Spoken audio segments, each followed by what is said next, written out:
Hello and welcome to Radio Free Nintendo. It is April 20th, 2023, and I'm not going to make a joke about it.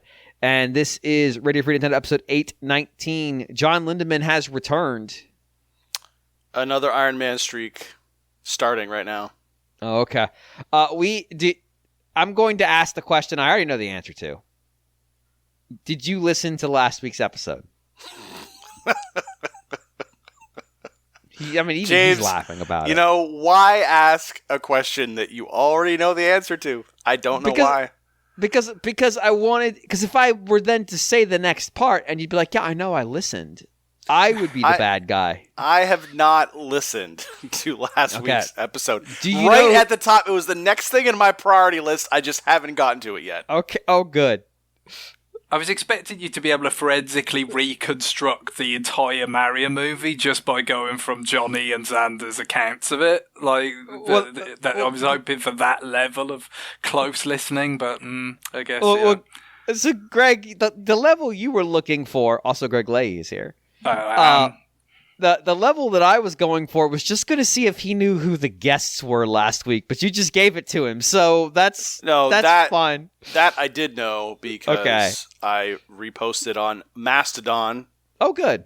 The rival social media account for RFN podcasts. Yes, the rebel RFN podcasts other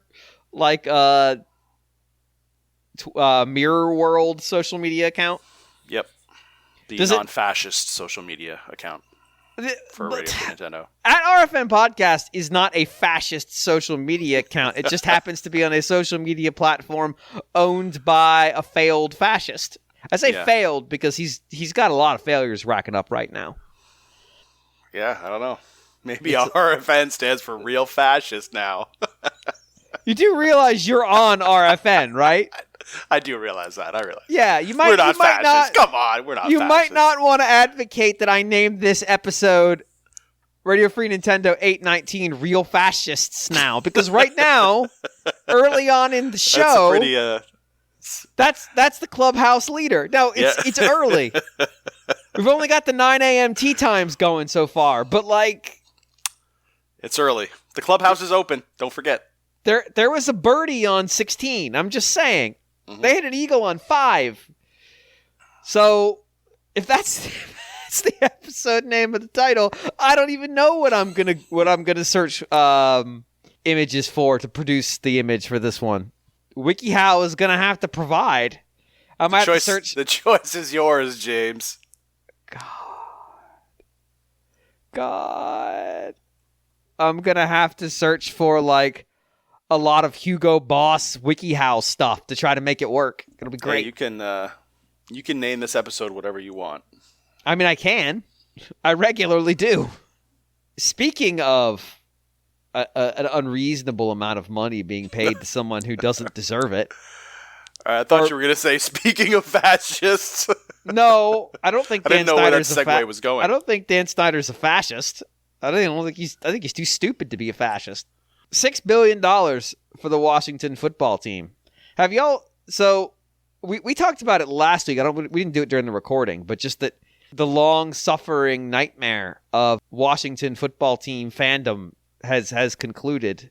There's an update on that. But I wanted to ask y'all a little bit of trivia.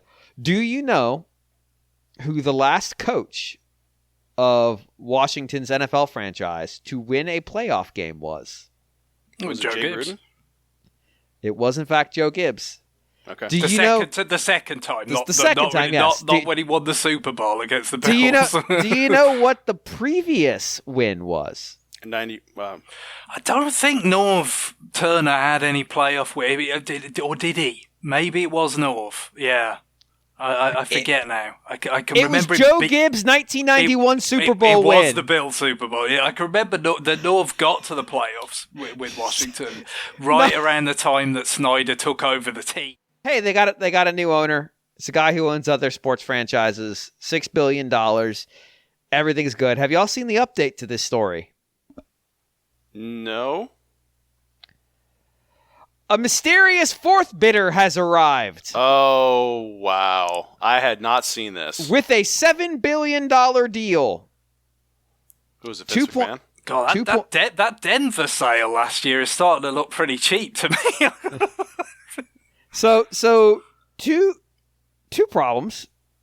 One, the face of this deal is a local former NBA player who then owns a bunch of money. Brian Davis.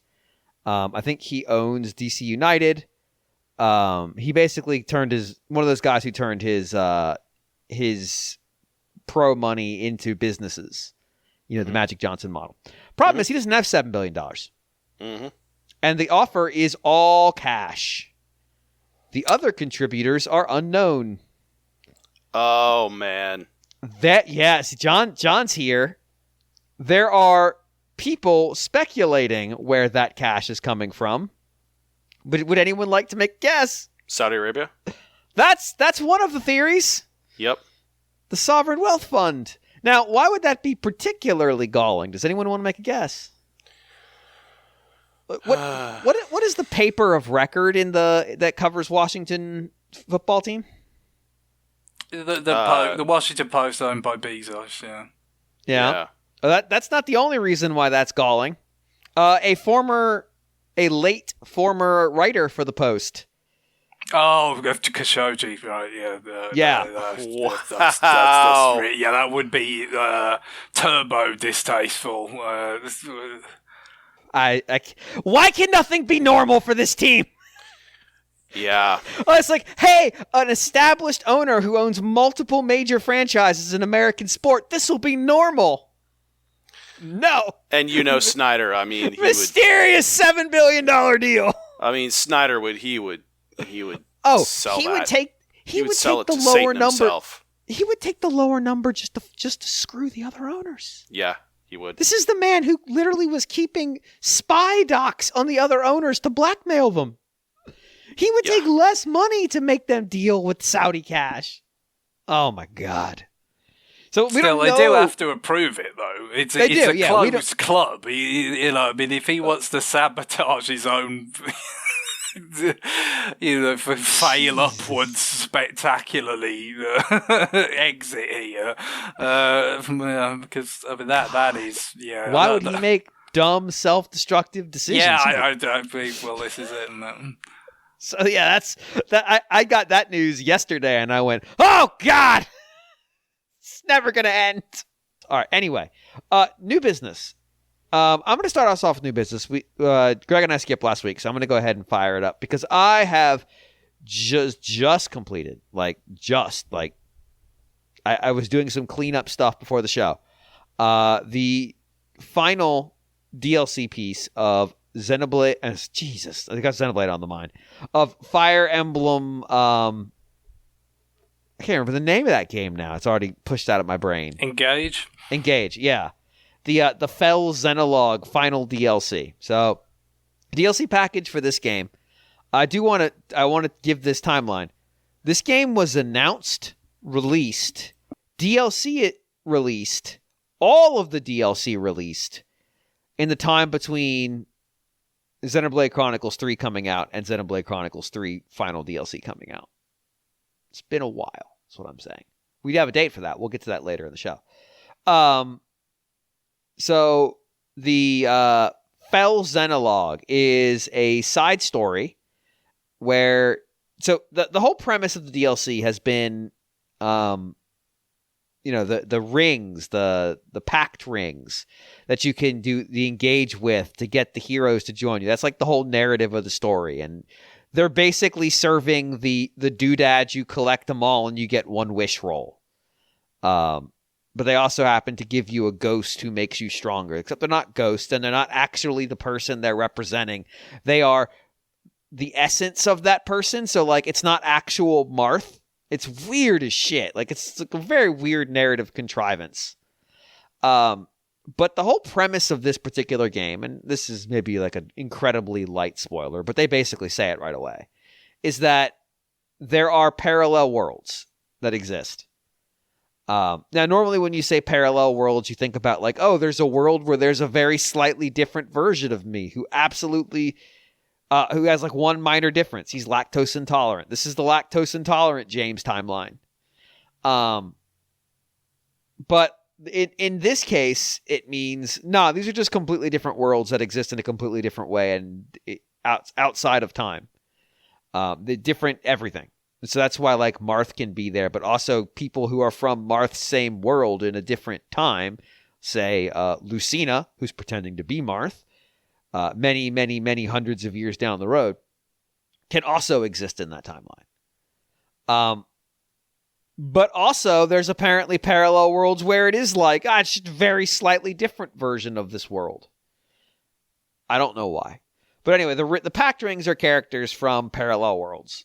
But if you buy the DLC, I can't remember who it is that basically tells Alir, who's the main character of this game, who looks like a VTuber, hey, I found this bracelet. I think it's a Pact bracelet, which completely undermines the plot of the thing. With like, no, there's only these Pact Rings. And basically what they determine is these Pact bracelets are from a different reality and have somehow landed in theirs, and they shouldn't be there. But hey, 5 free packs, or 7, I can't remember how many there are. 7 free packs. That's cool. We get 7 more engaged spirits to hang out with. So they just kind of go through, and as we've gotten them in the waves, we basically would get 2 each time.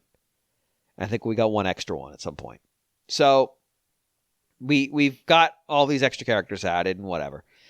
And each time we'd get one, it would be like 1 mission per character where you would fight them, and then 1 mission where you unlock the top half of their engage level because your relationship with them has a level up. Okay, whatever. We've gotten through that. The Fell Xenologue story is after, I think you have to have beaten the game.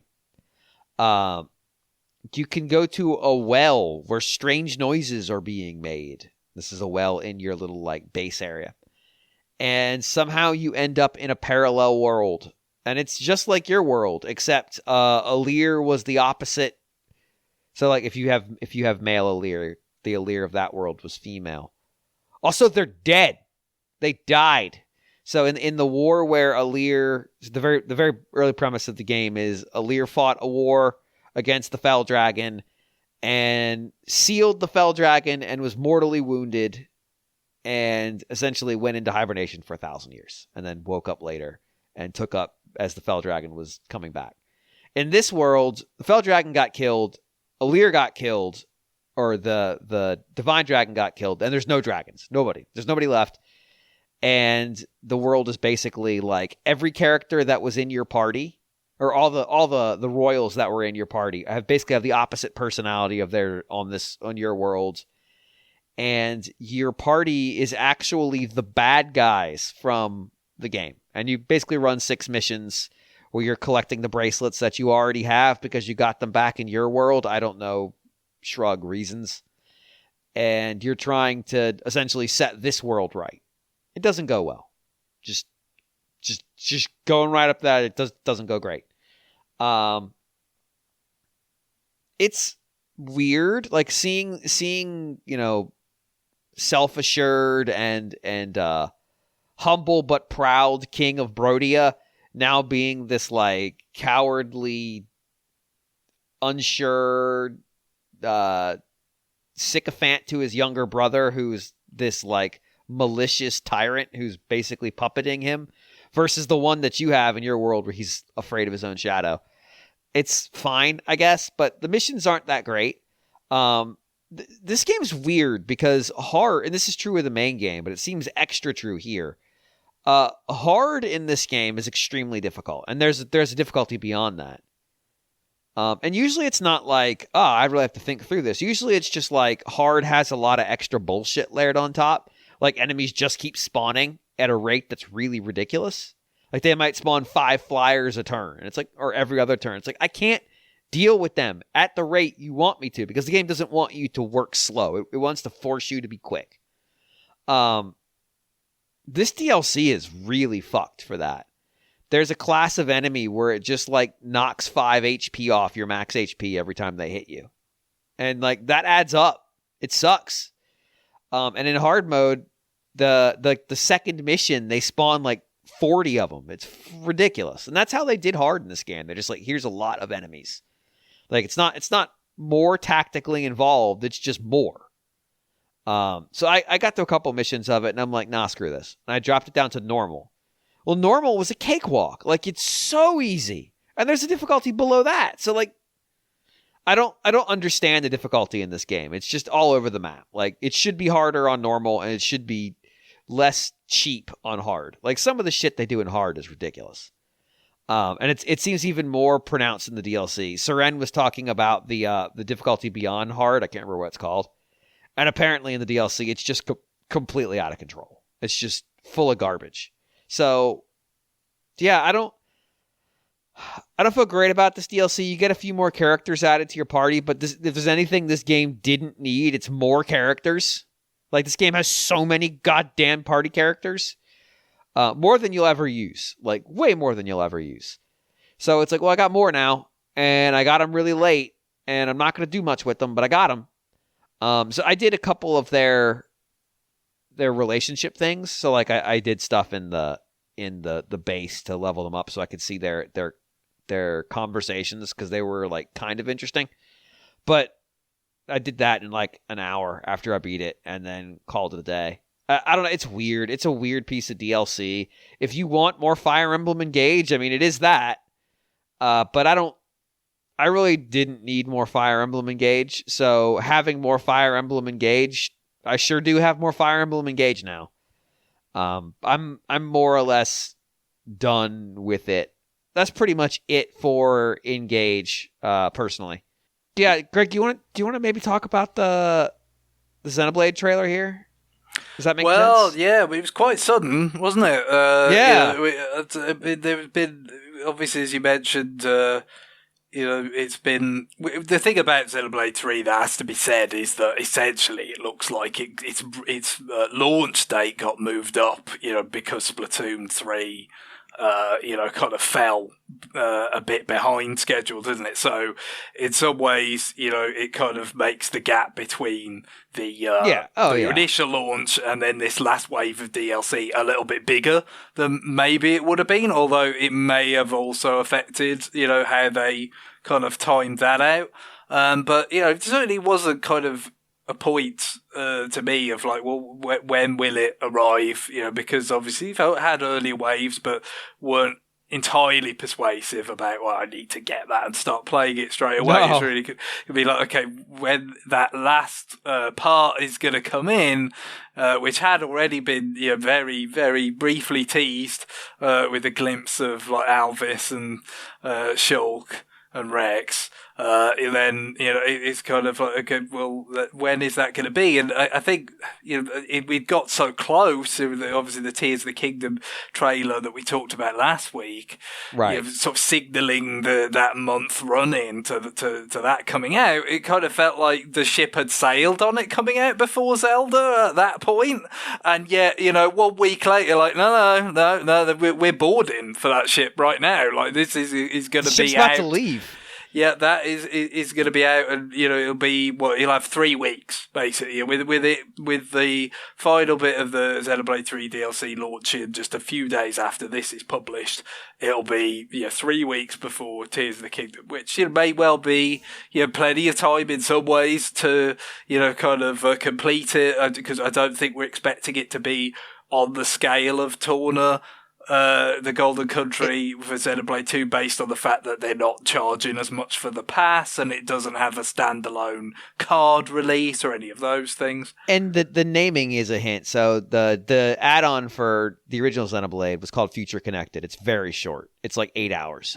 This is called Future Redeemed rather than like Torna, which got a full like subtitle name. Like, it does feel like they're very much saying like, hey, this is pretty similar to that. Now, I suspect it's longer because I think we got more video in this last trailer than might exist in all of Future Connected. Future Connected is very short and is fairly light on video content. We got so much just clips out of cutscenes, and then the Xenoblade Twitter account, the Japanese one in particular, went absolutely apeshit nuts accounts posting like a million details about characters and other videos. Well, that's the thing. It did seem like there was quite a few new characters to be introduced to, as well There's as a lot of new characters. Kind of unfamiliar versions of familiar characters as well. Like Rex is very different.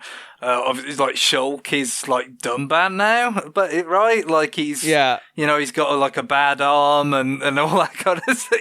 He's old and weathered. He's aged into that kind of thing. Or he doesn't seem to have aged as much as Rex has still. Like even more of it. Rex had a lot more ground to cover. Yeah, so that it's the fact that it's kind of come along and quite suddenly now, this last piece, and so you got 3 weeks before Tears of the Kingdom, which, like I said, might be a fair amount of time to get through it. But if you immediately kind of play it, I guess that's the thing. I mean, for some people, if it was a question of like, I want to finish, like go back to and finish the main quest of Xenoblade 3, which is no small undertaking, or like even they haven't bought Xenoblade 3 yet, so that might be a bigger problem to do in 3 weeks. I was always going to dive on it right away. Like that's just who I am with this series, but it even if it was Torna length, I would still be good, but it might fill the gap there like completely. I'm glad to have a date for it. I'm excited that it's this close. This was like the first. I guess this was the second round of Nintendo's weird news dumps that happened this week, but there is an absolute disregard for whether or not people watching the trailer have played Xenoblade 3, because it does not give a shit about spoiling anything. I will just say, the big bad of Xenoblade 3 is right there on display, despite the fact they spend half the game hiding that person's identity. There is a lot of Alvis. There's not actually a lot of Alvis. There's just a lot revealed about Alvis in like weird shots they gave. There's a couple like fan theories that got confirmed on there. This was my favorite part. After that trailer drops, I was in the Nintendo World Report Twitch channel while they were playing the PSP Kingdom Hearts game as they're going through all the Kingdom Hearts games. And Seren just came in and is like, they dropped the trailer for the Xenoblade Chronicles 3 DLC and there's a release date. And so Joe and Matt, who are playing this, Matt just wants to go watch the trailer and Joe is not letting him. So I just pause their thing, go watch the trailer, come back and make fun of them for not being able to watch it because how cool it is. You should be watching this right now. I pity anyone who can't watch this right this second.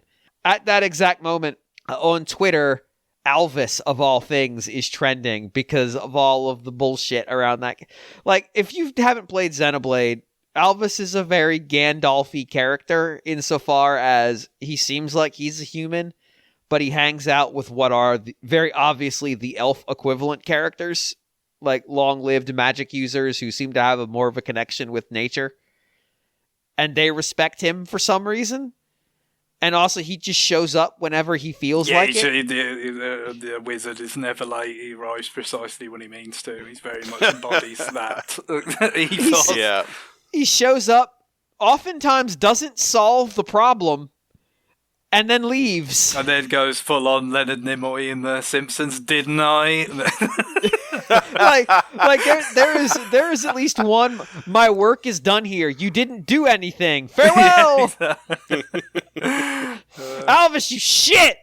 And then at the end of the game, they're like, oh, here's what Alvis's identity is. And the way they just matter-of-factly discard what should be an absolutely insane revelation just makes you go like, wait, what? And they just move on. There's no further details offered. And then Xenoblade 2 exposes a bunch of stuff where you're like, wait, that feels very Alvis-y. What? And then now we're sitting here with them, with one character addressing him as my god in this trailer. And it's like, the Twitter just went absolutely fucking nuts with Alvis. Like, Alvis has always been this thing that fans of that series obsess over because they're just like, what is he? Why is he? What does he do? Like, why does he show up at all of these right moments? And Xenoblade 1 is very unconcerned with it. And then this thing, he seems to be the nexus of all of the problems. Well, that's the thing. This DLC, not knowing how long it will take to play through or anything like that, but it does seem a strange thing in the sense that some of this kind of stuff, Shulk and Rex and Alvis, and then obviously a lot of the characters either directly from or connected to the characters that we've come to know in Xenoblade 3. Of course, if you have played it, but right. A lot of this stuff feels like the kind of like maybe it was like almost. Could they have deemed it too fan servicey to like put up front? You know what I mean? It's just like, there's definitely people that want this. They probably really want it, and they might have really wanted it to be like central to the main game when it first came out. But maybe they thought that would be too alienating for then it's going to be like, oh, you need to have played the other two, and they just went for something that felt more kind of like self-contained, even though it's not entirely self-contained, obviously. No. Xenoblade 3, but it's got a core of a story that's pretty kind of its own. The big connections don't happen. I mean, like, the world has lots of connections, but you would be totally fine being oblivious to them. Just having them kind of wash over you, yeah. And until just like the end. But then it's like, well, no, we don't have to, kind of get rid of that stuff altogether. We can, put it in as DLC, basically. If you don't want to kind of to focus too much on just giving the existing fans things that they would be interested in, whether it's things they're ultimately happy with, is very much to be seen. I think we've all seen these sorts of cycles in the past with other things where if there's like long-standing mysteries that people have been obsessing over for a long time, and then you address those in some way, I mean, there is simply the question of how good is the execution, but almost irrespective of that, you could never like live up to what people have made up in their own minds in the intervening years. I mean, unless you just do the thing that they made up, which. But that's the thing. It's like if you have a fan base of any kind of size, which even Xenoblade not being the biggest mainstream hit in the world, it still has a fair number of fans. That is going to be a nebulous target. It's got a lot of lore obsessors as well, which makes it worse. They very clearly in this trailer made an active effort to answer the "what is Alvis" question. Like there is a close up in the trailer that unless you've played both the games, you won't put together. Where or when you've played 1 and 2, they very explicitly tell you this is what Alvis is. Yep.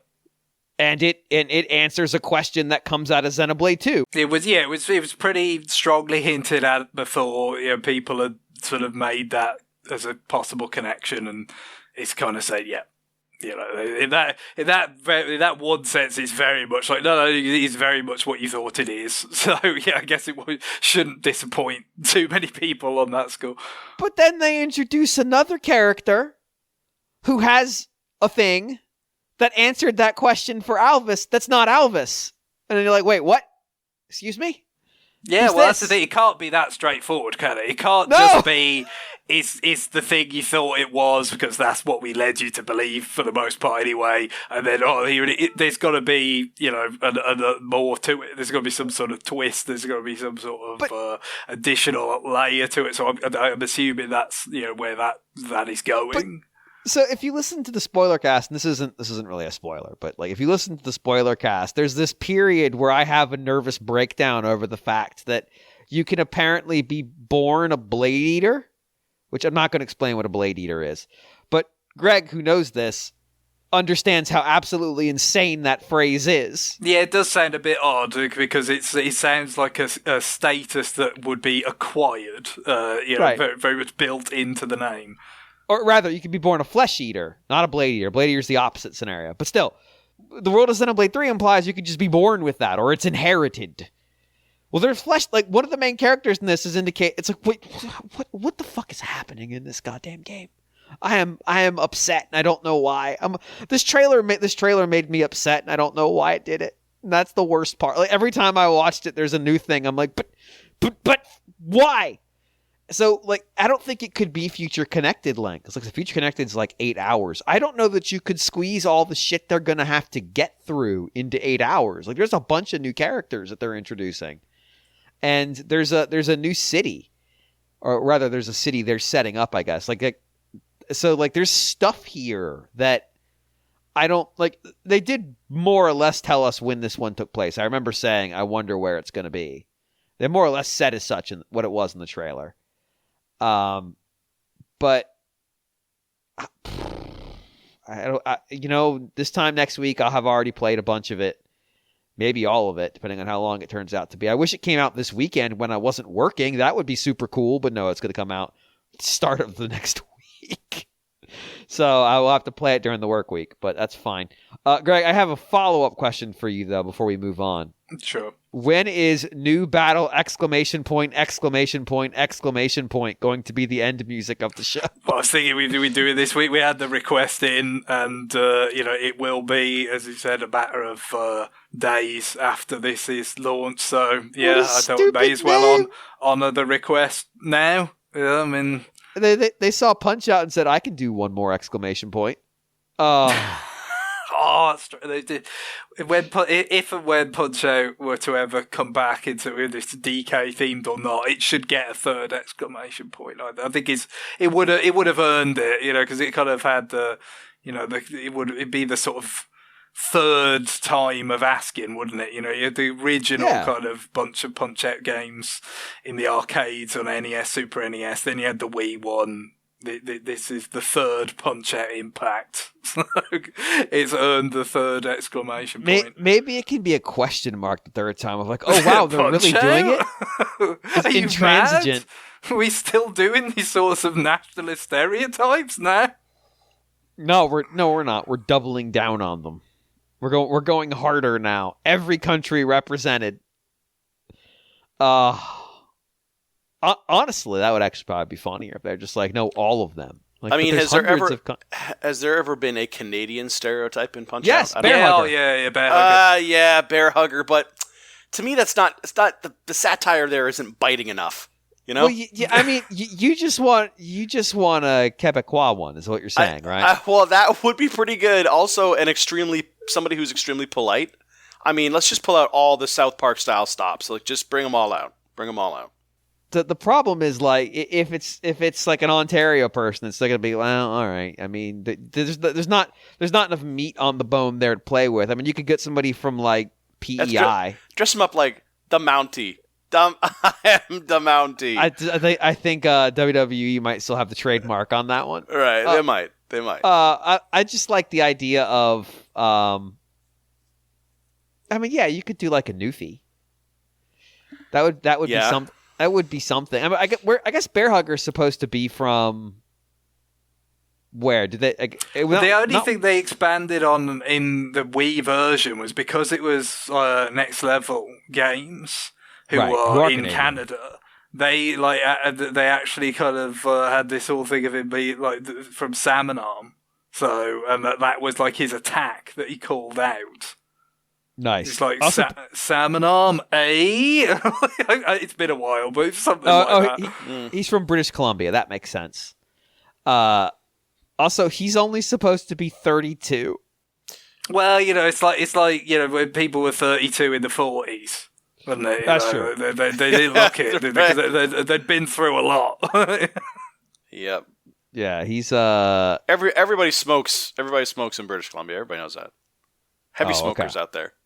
I mean, he is a lumberjack. I do want to be clear that his title defense mode version is really good with the squirrel that also has boxing gloves on. A lot of the title defense things were pretty funny and just really. Really, really challenging, but yeah, I just, to be honest, it's kind of amazing that they managed to kind of get away with it in 2010.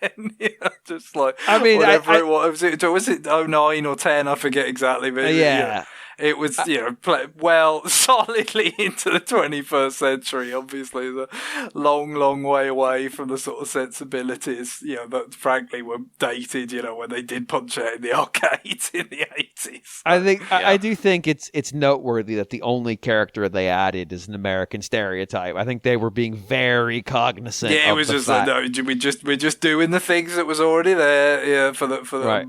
most part.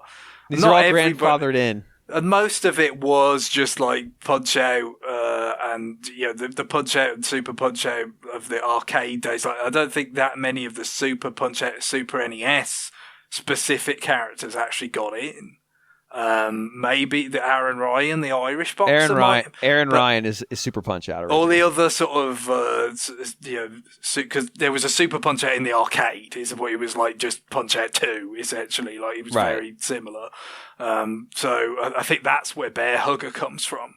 And then, yes, he was also in the Super Nintendo one, but, he was, he was invented in the 80s, basically.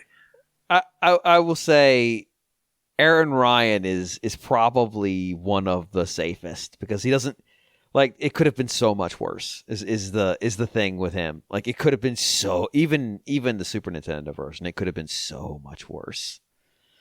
Like, it's kind of, he kind of got off easy compared to some of these characters. All right, John, where would you, I'm giving you carte blanche to pick the country that is going to be personified. Where are you putting him?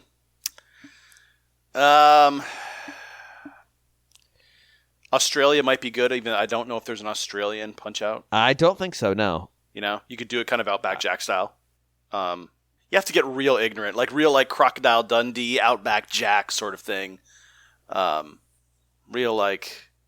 I think you just go Grayson Waller. You just straight up do Grayson Waller, who's doing shoeies when he wins matches. Like just an absolute fucking piece of trash the audience hates. But the thing is though, everything with the stereotypes and Punch-Out, they're always rooted in the 80s. Like that's true. Yeah, they're all kind of 80s professional wrestling tropes. So yeah, like I think you have to go super ignorant on Australia. Just go. What 80s Australia is Paul Hogan? I mean, just do Paul Hogan. Yeah, exactly. I mean, you're right. Do Paul Hogan, pretty much. There is something working in this space that Waller operates in, though. Just like this fucking bogan asshole, where you're just like, I just want you. I want you gone. Paul Hogan is Australia's greatest export, so Jesus. God damn it. I'm not sure where I'd want to go. This is dangerous territory. I do feel like the Scandinavians have gotten off easy. They have, yes. Like there's a lot of material that you can work with in that space. Yep. Russia's done. Russia's been done a million times over. I mean, you could do it again, though, and it's just an oligarch who tries to buy the match. Yeah, that is true. Russia, yeah, I mean, you just wait around. He starts the match giving the ref $1 million. Yeah, just, with Russia, it's like wait around 40 years and you'll be able to do a new stereotype. So. I mean, it's the same stereotype. It pretty much is the same stereotype, it's the same stereotype. It's like, I guess, I don't know. I guess eventually Rasputin will come around again, I suppose. I mean, if you told me there's a Rasputin-like figure in Russia right now, I'd believe you. I would believe you too. Yes. This got depressing quick. It just makes me sad that the fact that this is an area which they definitely wouldn't go again. And arguably shouldn't. It kind of. It will lock that kind of gameplay away probably as well is the problem, because it is the gameplay element of it, being rooted in the arcade is so kind of, of its time as well. Right. And it would only come back as it did, on Wii as a nostalgia thing. And, Right. and then the problem is if you kind of have to do it as a nostalgia thing, but then kind of strip away, so a lot of the aspects that it would actually resonate with people for, good or bad, it doesn't really work, does it? Which is why it was as faithful as it was, but equally, I think they did manage, did quite a good job of like adding some depth to it with, the title defense mode. You had multiplayer, but there's only so much you can do with it. So, it's kind of like, could you take it any further than what they did back then? And B, it's like, how much would it have to change? But that's why we came up with DK Punch-Out. Just like, you had the seed planted with that special fight at the end of the original Punch-Out. Just pass the torch to DK, and if he's beating the shit out of fantasy animals, it's fine. Well, yeah, but also there was the argument that you could have him beating the shit out of stereotypes and go like, no, we're fighting stereotypes. Yeah. I think that's too close. They are generally, pretty conservative. Just absolute. See, I just like the idea that Bear Hugger walks out, he's huge, whatever, and then DK's just there, and it's like, fuck, never mind. I do think there's an argument to be made. And we're way off topic, but I don't give a shit. Well, there is something as well, though, I was coming to in terms of what we did see at the indie presentation this week. With the Rift of the Necrodancer. So, some sort of furtherance, of course, spin-off, I suppose, of the kind of Crypt of the Necrodancer concept, where we've got, clearly kind of... rhythm-driven gameplay, but in a few different kind of modes. So, we've got what appear to be, in some cases, in the little snippet they showed, like some Rhythm Heaven style kind of like... Very obviously. Mini games for like what they described, I think, as like backstory for the characters, like not really like the main kind of campaign or something, but they're there, on the side. But then we also had like the kind of like highway of like enemies coming down. Kind of reminded me quite a bit of Kingdom Hearts, the rhythm game, that was obviously quite closely related to the theatre rhythm games, but it was a little bit different in how they visualised it, with that kind of those lanes coming towards the screen and the enemies on them, rather than kind of going across the other way that the Final Fantasy theatre rhythm games do anyway. I mean, there was Dragon Quest as well, which I think had a first person concept for that, but that was, it was Japan only.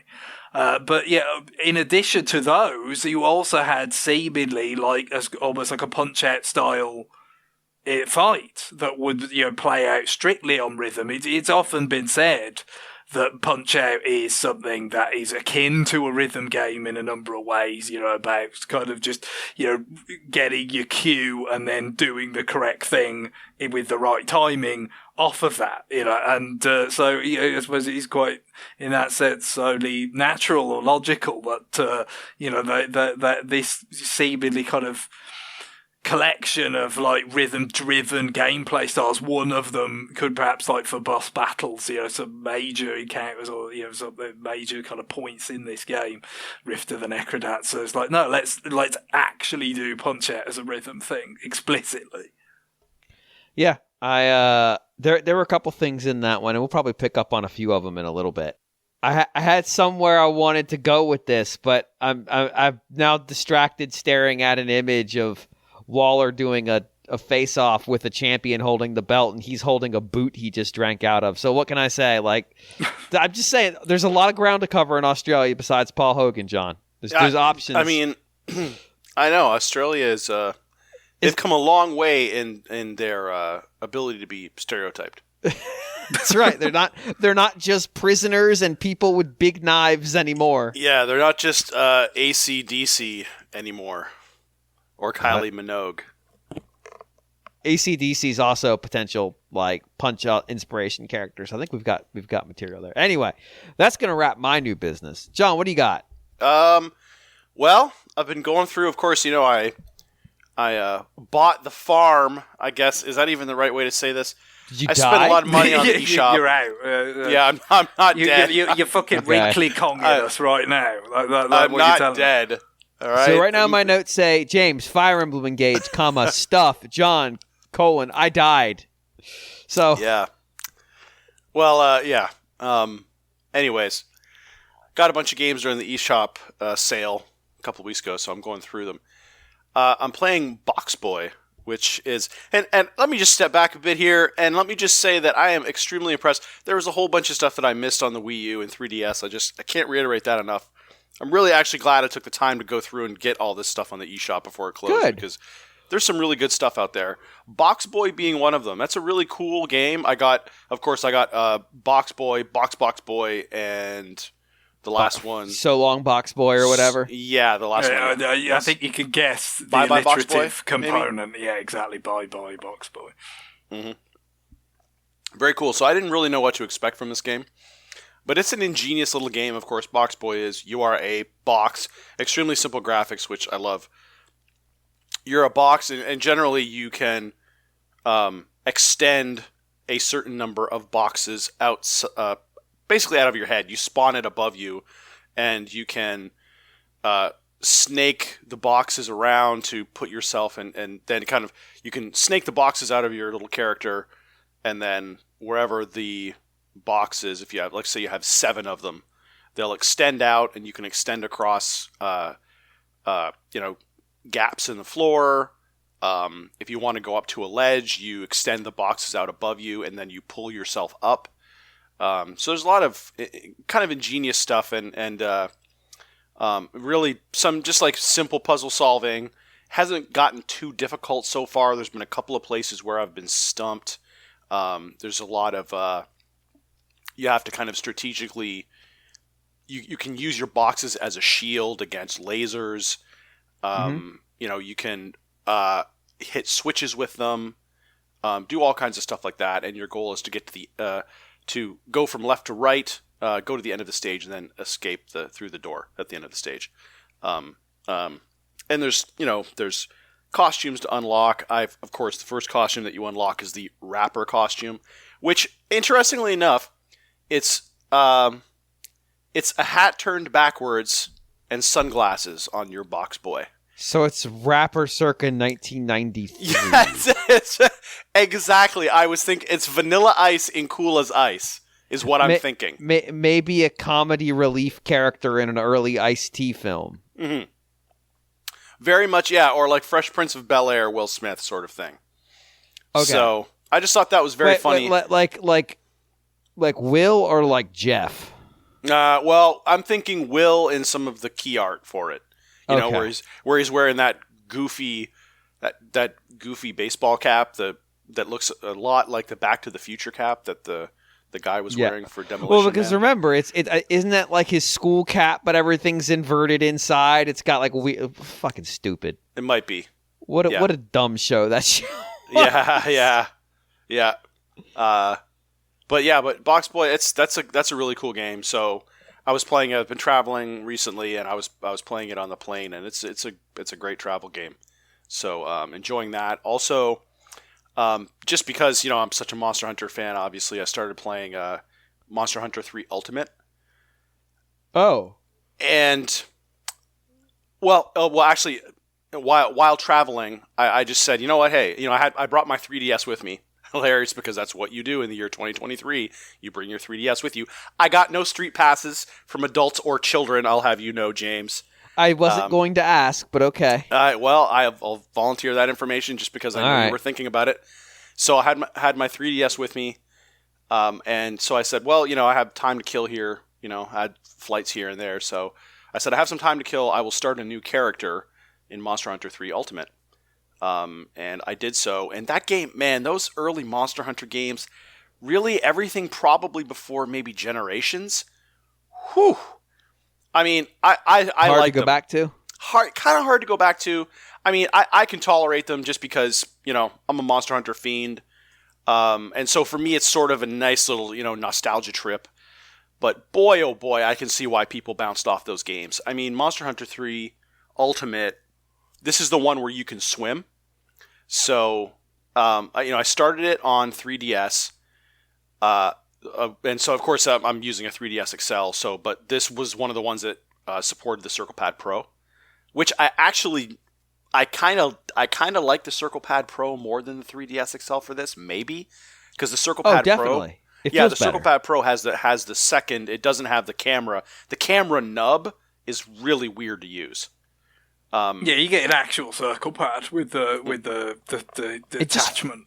And it just feels nice to hold compared to the cramped 3DS. Yeah, it's just obviously what it compromises is portability. It's just silly thing to carry around if you're just playing it at home. I played quite a few things with that. I seem to recall, like Revelations and the bundle that came with.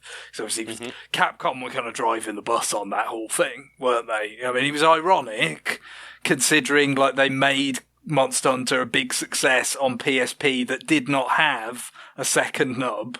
But, for whatever reason, it seemed like they were quite adamant that, they needed an option for a second nub for Monster Hunter on 3DS, and Nintendo really needed Monster Hunter to be on 3DS, so they were like, yep, okay, we'll make that happen. And they did, but I got it with Resident Evil, played that, and then I think Metal Gear Solid 3D, with Snake Eater 3D, I used it for that as well. So it was fine, but it was just kind of goofy, like it just how much bigger it made it and all that. But it did control all right, and actually having a second circle pad as opposed to that little nub, which you could get by with it, but it's never going to feel great. Yeah, you're getting by, and so really, like, ideally, I would have preferred to actually play this with the Circle Pad Pro. I think that's really the way it was intended. Oh, it definitely was. Yeah, but of course, the way Nintendo is, of course, your 3DS, once you transfer everything over to the 3DS XL, your 3DS, you might as well just throw it in the ocean because there's nothing on it anymore. Don't throw batteries in the ocean. All right. Don't throw it in the ocean. I just throw it at some children or throw it in the street or something. Great. Perfect. Yeah. But point being, your old 3DS is pretty much just wiped clean and pretty much useless to you. So, and you won't even be able to like log in with your Nintendo ID on your old 3DS, I don't think, because it's not linked to, it's only, your account is linked to a single piece of hardware, whatever. There's all these restrictions. And so, point being, I can't go back and play this game with the Circle Pad Pro on my old 3DS, even though I actually have 2 old 3DSs. So, but, so I was playing it a little bit, and, like Greg said, it's tolerable with the camera nub. Not great. Of course, it looks pretty good, because you're playing it in 3D and everything. But I decided to, once I got home, transfer my save file over to the Wii U, which was interesting because what would be cool is if you could just play both at the same time and then just transfer back and forth, but you can't. You actually copy your move your save file from the 3DS to the Wii U. So, in other words, after you're done doing that, your 3DS, you no longer have a save file on your 3DS. So, it's a one-way trip for your save data, which is kind of annoying. So I'll wind up playing this on the Wii U, playing through it.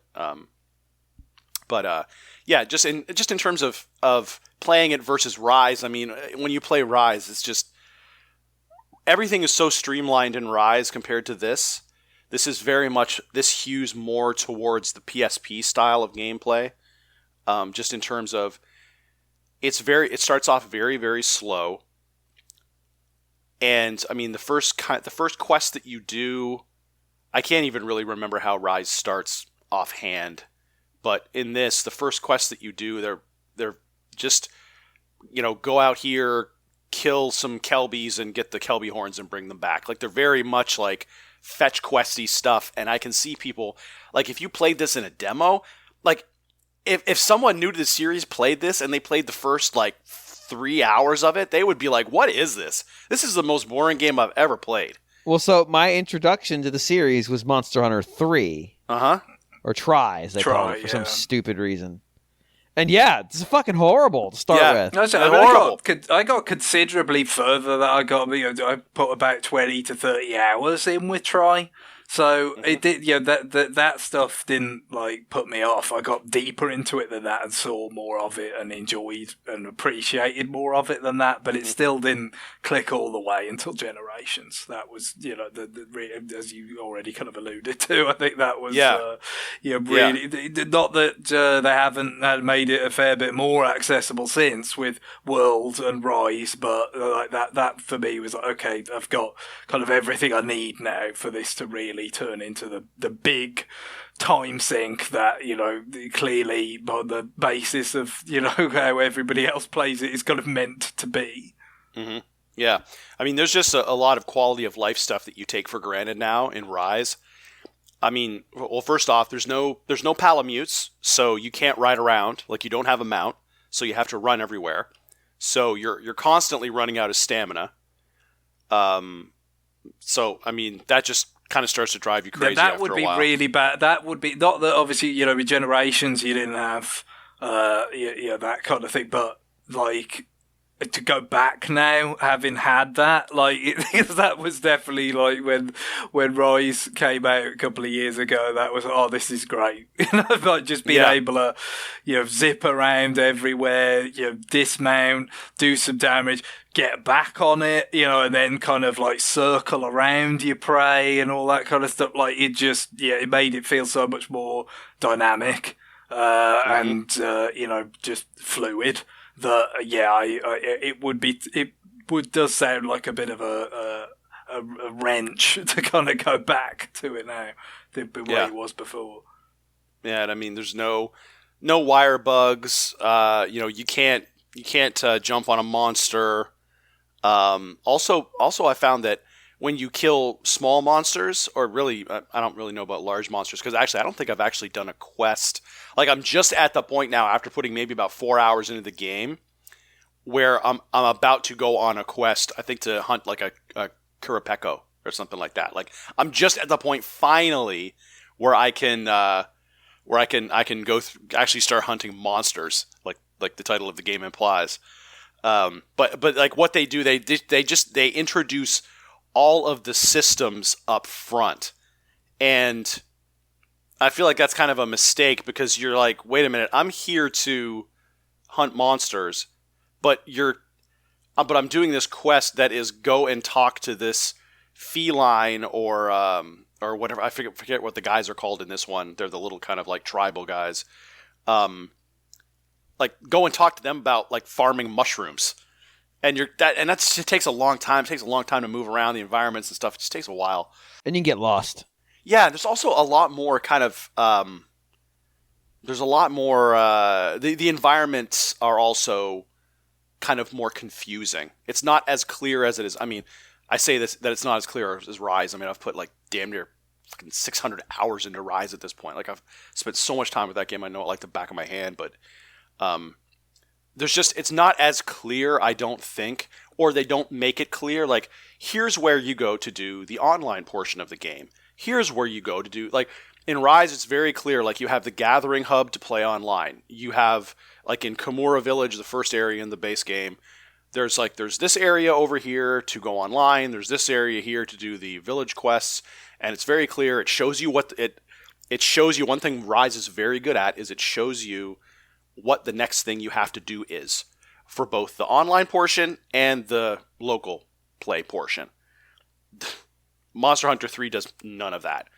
Yeah, I mean, typically, even stuff where you have to like one of the mechanics that they have in 3 Ultimate is gathering resources, and you have quests that you have to fulfill. So, you carve a monster and you get a couple of things, and there's like 3 ingredients that you need to do one of these resource quests. But those quests, they don't show up anywhere. You can't refer to them.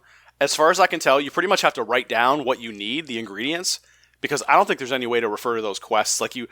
Basically you go to the quest giver, who is like the chief's son or whatever, like the chief of the village is his son, but he's the one that gives you those resource quests. I don't think those are surfaced anywhere.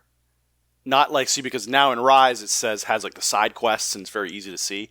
I don't think there's any of that. So there's just a lot of stuff like that. And when you kill a monster, especially the small monsters, man, they disappear really quickly. So like you really have to hop on them and carve them before they disappear because they're not around very long. So there's just a lot of stuff like that where I wonder if that was a 3DS. Like, okay, we need to get these things off the screen so we're not rendering them anymore. Yeah, it could be. But I mean, all that said, I mean, I'm enjoying it just because I like the Monster Hunter formula. But man, you can see how much they've changed and how they changed things in Rise. They've just taken away a lot of the BS. And just a lot of the stuff where you're just like, well, why is this like this? Why does this take so long? Why is this so slow? Why have they not done this? And so, yeah, it's interesting. I would like to see them in the series. I'd like to see them go back to underwater hunting. It's a cool concept. I don't think it's difficult. It's difficult in this one, because it adds that sort of vertical. It's interesting because it's vertical. It adds that verticality to the game, which they tackled in later iterations by with wire bugs and stuff like that, and being able to go up, be able to climb cliffs. But the problem is you can get disoriented because you're sort of moving in 3D. You're moving in all directions. So sometimes it can be hard to see exactly where you are as it relates to the monster that you're trying to hunt or that you're trying to attack. So it can be difficult. But yeah, I would imagine the fact that they had that element in Monster Hunter Tri, and then obviously the first Monster Hunter project that they had for 3DS was bringing an enhanced version of Tri over. Would probably have been one of the things that reinforced their desire to have something that was approaching a dual analog setup. Yeah, because I guess the PSP games never had the underwater stuff, right? So I assume that might could be more of an issue, like you said, because you got more of a kind of issue of managing the camera in a 3D space, maybe underwater. It's been a long time since I played it. Mm-hmm. Yep.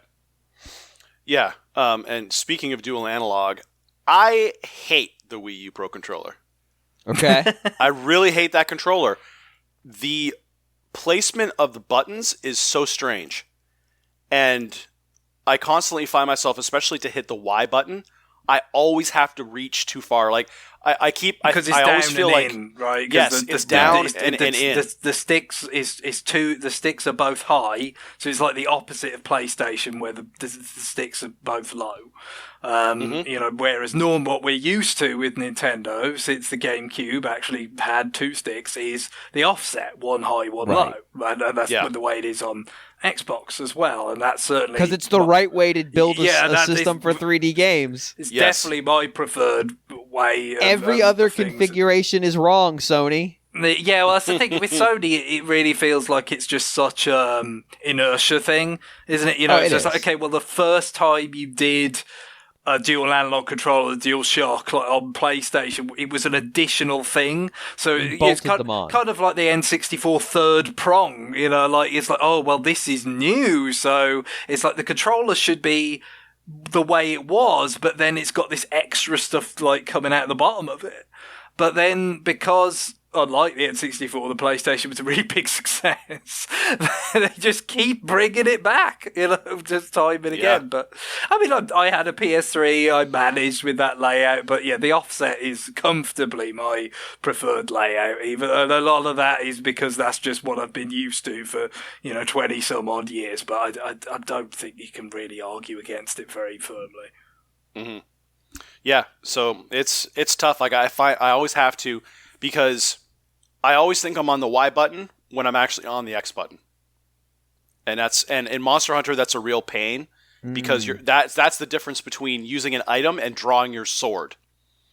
So I'll think I'm using an item to heal myself. Oh no, I draw my sword. Maybe you just pull your old start sharpening your item and that. You just be doing that for a good while, leave yourself totally vulnerable. Yep. So, no, but it's it's cool. It's cool playing these old Monster Hunter games, but I completely empathize with people that are like, man, I have never been able to get who played Monster Hunter during this time period and have the opinion of the series. Man, it's impenetrable. I could never get into it because I can completely see it. They really don't tell you what's going on most of the time either. For example, it's very hard to the way they do it on the Wii U. They put the map of the village when you're in the village on the Wii U gamepad screen. So you always have to have the gamepad sitting in front of you to see where you need to go. Like I guess he's just imitating the 3DS, on the lower screen there. But it's not. It's when it's 3DS. Obviously, the lower screen is never very far away. Yeah, it's just a very minor change of your eye level, and you can see it. Yep. But with some things you don't even particularly have to focus on it to kind of get the idea. Whereas obviously with the gamepad, depending on, precisely where you're sitting relative to the TV, how you're sitting and all that, but it's never the same, is it? You kind of, you can counter this doing Wind Waker, which we might, obviously we'll talk about Wind Waker specific, of course we will, but this specific issue we may or may not come back to, but like, obviously when they did Zelda on 3DS, or, even DS before that, to some extent, like, you have the convenience of the items on the bottom on the touch screen and how easy it is, or having the map there and how easy it is to manipulate them and all that. And then when you have that on Wind Waker HD with the gamepad, like, it's still a lot of that convenience, but it's not quite the same, is it? You know what I mean? Like the two screens, it's just not as instant. It's not as present. It is more of a like, okay, we're gonna have to look down and then look back up again. It's just it's still kind of nice compared to, when you have to go to a separate pause screen, obviously what happened with Breath of the Wild, isn't it? Originally, when they were making Breath of the Wild as a Wii U exclusive, it would have been, but having all these weapons is fine because we could just manage it on the gamepad without interrupting anything. And there's, no, this is going to be switched. But basically, yes, it will still come out on Wii U, but we are going to claw off any Wii U functionality to nip any, actually, it's better on Wii U type of coverage, and then it did have this really cumbersome kind of inventory management stuff that it couldn't get around, and it'd be kind of interesting with Tears of the Kingdom how they alleviate that or not, given that this was conceived and designed for Switch from Jump Street, that wasn't, but it's a big fan of the dual screen thing, and Wii U has some of it, but it's not quite all of it, for convenience, is it? Yeah, and I mean, for me, when I'm using the Pro Controller for Wii U, I have the attitude that I don't even really want to touch the gamepad at all or look at it. So I actually have my gamepad, it's actually behind my TV, like to the right of my TV, because that's the only place I have that's the only space that I have to put it anywhere. So a lot of times, and I think with the Pro Controller, I think you can bring up the village map. I think you can bring it up with the minus button, I think. But still, it's just kind of a pain. A little bit disorienting. But yeah, I mean, yeah, it's enjoyable, but man, it definitely, Monster Hunter 3 Ultimate definitely shows its age. Cool. Any other things? Are you going to kind of just work through them? Yeah, I'll work through them. I think at some point, once I'm done with Boxboy, I may actually move on to one of the Phoenix Wright games. I think. Have you played any of them? Yes, I think I played the first on DS. I believe I played the first Phoenix Wright game. Okay, so it's been a while then. Yeah, it's been a while for sure. Okay. We were talking about if Punch-Out could still be made today, but I would say the last Phoenix Wright game on the 3DS, the one that was set in not Nepal, tells us that you can still make national stereotypes in a game out of Japan. It's fine. Because that game probably depends on what national stereotype you're talking about. I mean, Is it the national stereotype of Chinese people? Nepalese. Okay. So, That would probably be perfectly acceptable in Japan, given the history. I mean, in Japan, I think pretty much everything would be acceptable. Yeah, that's the thing. It's really a question of whether Nintendo would be willing to do it. Capcom is a separate matter. I mean, they still make Street Fighter, so I think they're kind of okay with it. Yeah. I'm just saying, I think you could still do it. Street Fighter 6 is coming out with its bad logo that looks like it's a cryptocurrency. Mm-hmm. I think you can be fine. I think you can do. I think you just have to try to present these stereotypes in a positive light. Bear Hugger is a positive representation of the fine, beautiful place of British Columbia. He uses a chainsaw to cut down trees and drinks entire bottles of maple syrup. It's fine. It's a positive representation. He's major cultural exports. Basically describes my childhood. Yeah, the cultural exports of British Columbia. Mm-hmm. Maple syrup and deforestation. Mm-hmm. Greg, what are your new business? Well, yeah, I haven't got anything too major to discuss, so it won't take very long. But, obviously last week we did have Xander and Johnny on to talk about the Mario movie, so it did leave me kind of, feeling painfully out of the zeitgeist. So I thought I'm going to have to do something to remedy this. And to that end, I've been playing New Super Mario Bros. 2. So, yeah, right on the bleeding edge, as usual, of how old is that game now? 11 years old, I want to say. Yeah. Yeah, it's... That's the thing, is that it is crazy to think, that this movie is coming out at a time where, like, the gap between, like, the side-scrolling Mario games, the last original side-scrolling Mario was, when the Wii U one came out just 6 months after New Super Mario Bros. 2. And, like, that gap now, like, getting on for 11 years is, like, pretty much the same gap that there was between Yoshi's Island and the original New Super Mario Bros. It's like, how is this possible? How did this happen? I don't know. There was this period of time where the platformers were just, flowing like wine. With the big kind of, renaissance that I get where, New Super Mario Bros., the original on DS, had a lot to do with it. But then I think the Wii game, and how big that, the impact, how big that was, kind of had a lot to do, really unlocking it on consoles, because obviously platformers on portables was not anything that weird. I mean, yeah, there was a bunch of ports on GBA, but they were still there, and there were original ones. But the impact the New Super Mario Bros. Wii made just felt like, you'd already had Wario Land Shake It, but then it just opened the floodgates to, DKC Returns, Kirby's Return to Dreamland, and Epic Yarn. Like, there was just all this stuff all of a sudden.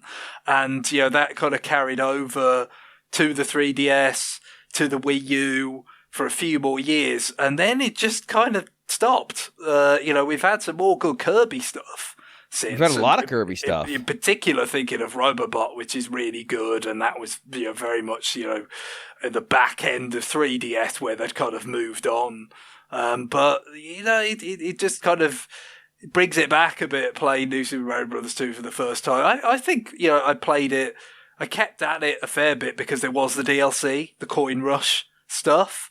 And I think I did get to be a millionaire in the end. They made a thing of that. Like, if you lifetime collected 1 million coins, you got like a statue on the title screen. Like, I did get to that point. And it was probably, several months after it came out and after the DLC and stuff. So, it's not like I didn't touch it after I beat Bowser or something. But still, I haven't played it in probably like 10 years. And, it kind of, even though you've had some stuff, that's more than a little adjacent since, like, Mario Maker, namely, that's what they've done with, the side-scrolling stuff, really since. And, that was, within the confines of Wii U, I think it was really successful. Like, considering what they could have achieved with that, it was a good fit with the hardware. People really took to the community aspects of it, and how much it kind of got shared around online. Like, within those confines, it did really well. But it's still not the same thing as kind of having, campaigns and all that kind of thing, made by Nintendo. Although, of course, with Super Mario Maker 2, it must be said, like, they did add much more robust ability for individual users to make their own, like, campaigns, like joined up worlds and everything. So there was that, certainly, but relative terms, Super Mario Maker 2 didn't seem to kind of make the same impact as the first one. Like, it is difficult, the novelty factor to kind of recreate that, even if a relatively small number of people actually got to be in on it because of just how, kind of moribund the Wii U scene was by then. But, it's been a little bit of a trip going back to it. But there haven't been too many surprises or anything, so there's not too much to say. Although there is one thing, which I think this is probably Super Mario Maker's fault, is that, like, I was expecting to be able to do the little, like, twirl in midair to extend your jump that was introduced in New Super Mario Bros. Wii, which was, of course, about 2.5 years earlier than this. But you can't do it in 2. It's not there.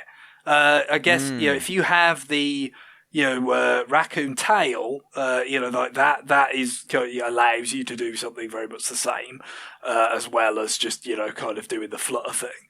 But, like, just by nature, like, if you were playing Super Mario Maker for 3DS, like, you would just do that with the shoulder button. So, I was kind of early on just going for a flagpole, and I'm like, oh, let's just do the little twirl to make sure I hit it at the top. And it's like, oh, nothing happened. I guess it wasn't there.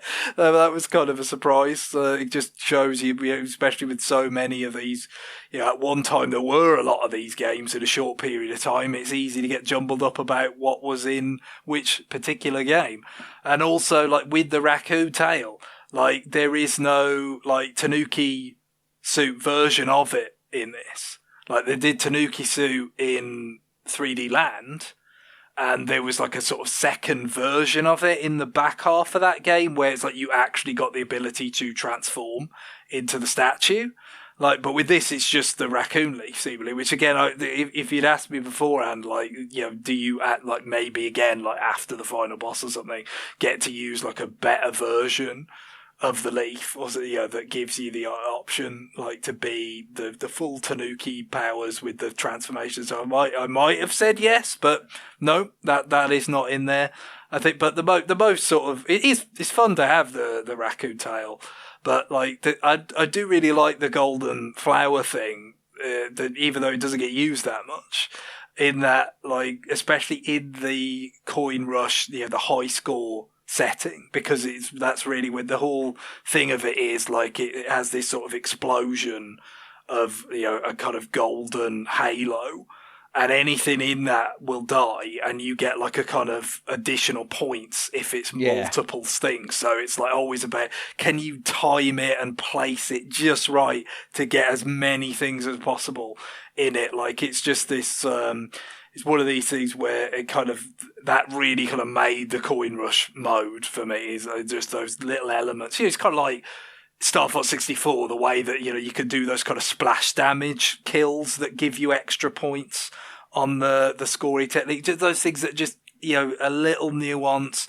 a little bit of additional skill to kind of make it, feel like it's a legitimate score mode unto itself, rather than just like, okay, yeah, well, there's a score on this and we just keep track of it, kind of willy-nilly kind of thing. So, yeah, it's, not too many surprises, just random. I've not done all the exits or all the coins or anything, but I've seen the end of the game, and it was just kind of nice to go back to after, all this time, and just, reinforces how long this, kind of inexplicably, considering how big, of a seller, especially the first two games were, even though, as we've said before, this was rushed out, so there's a lot of things that do feel kind of like, just reheated from New Super Mario Bros. Wii.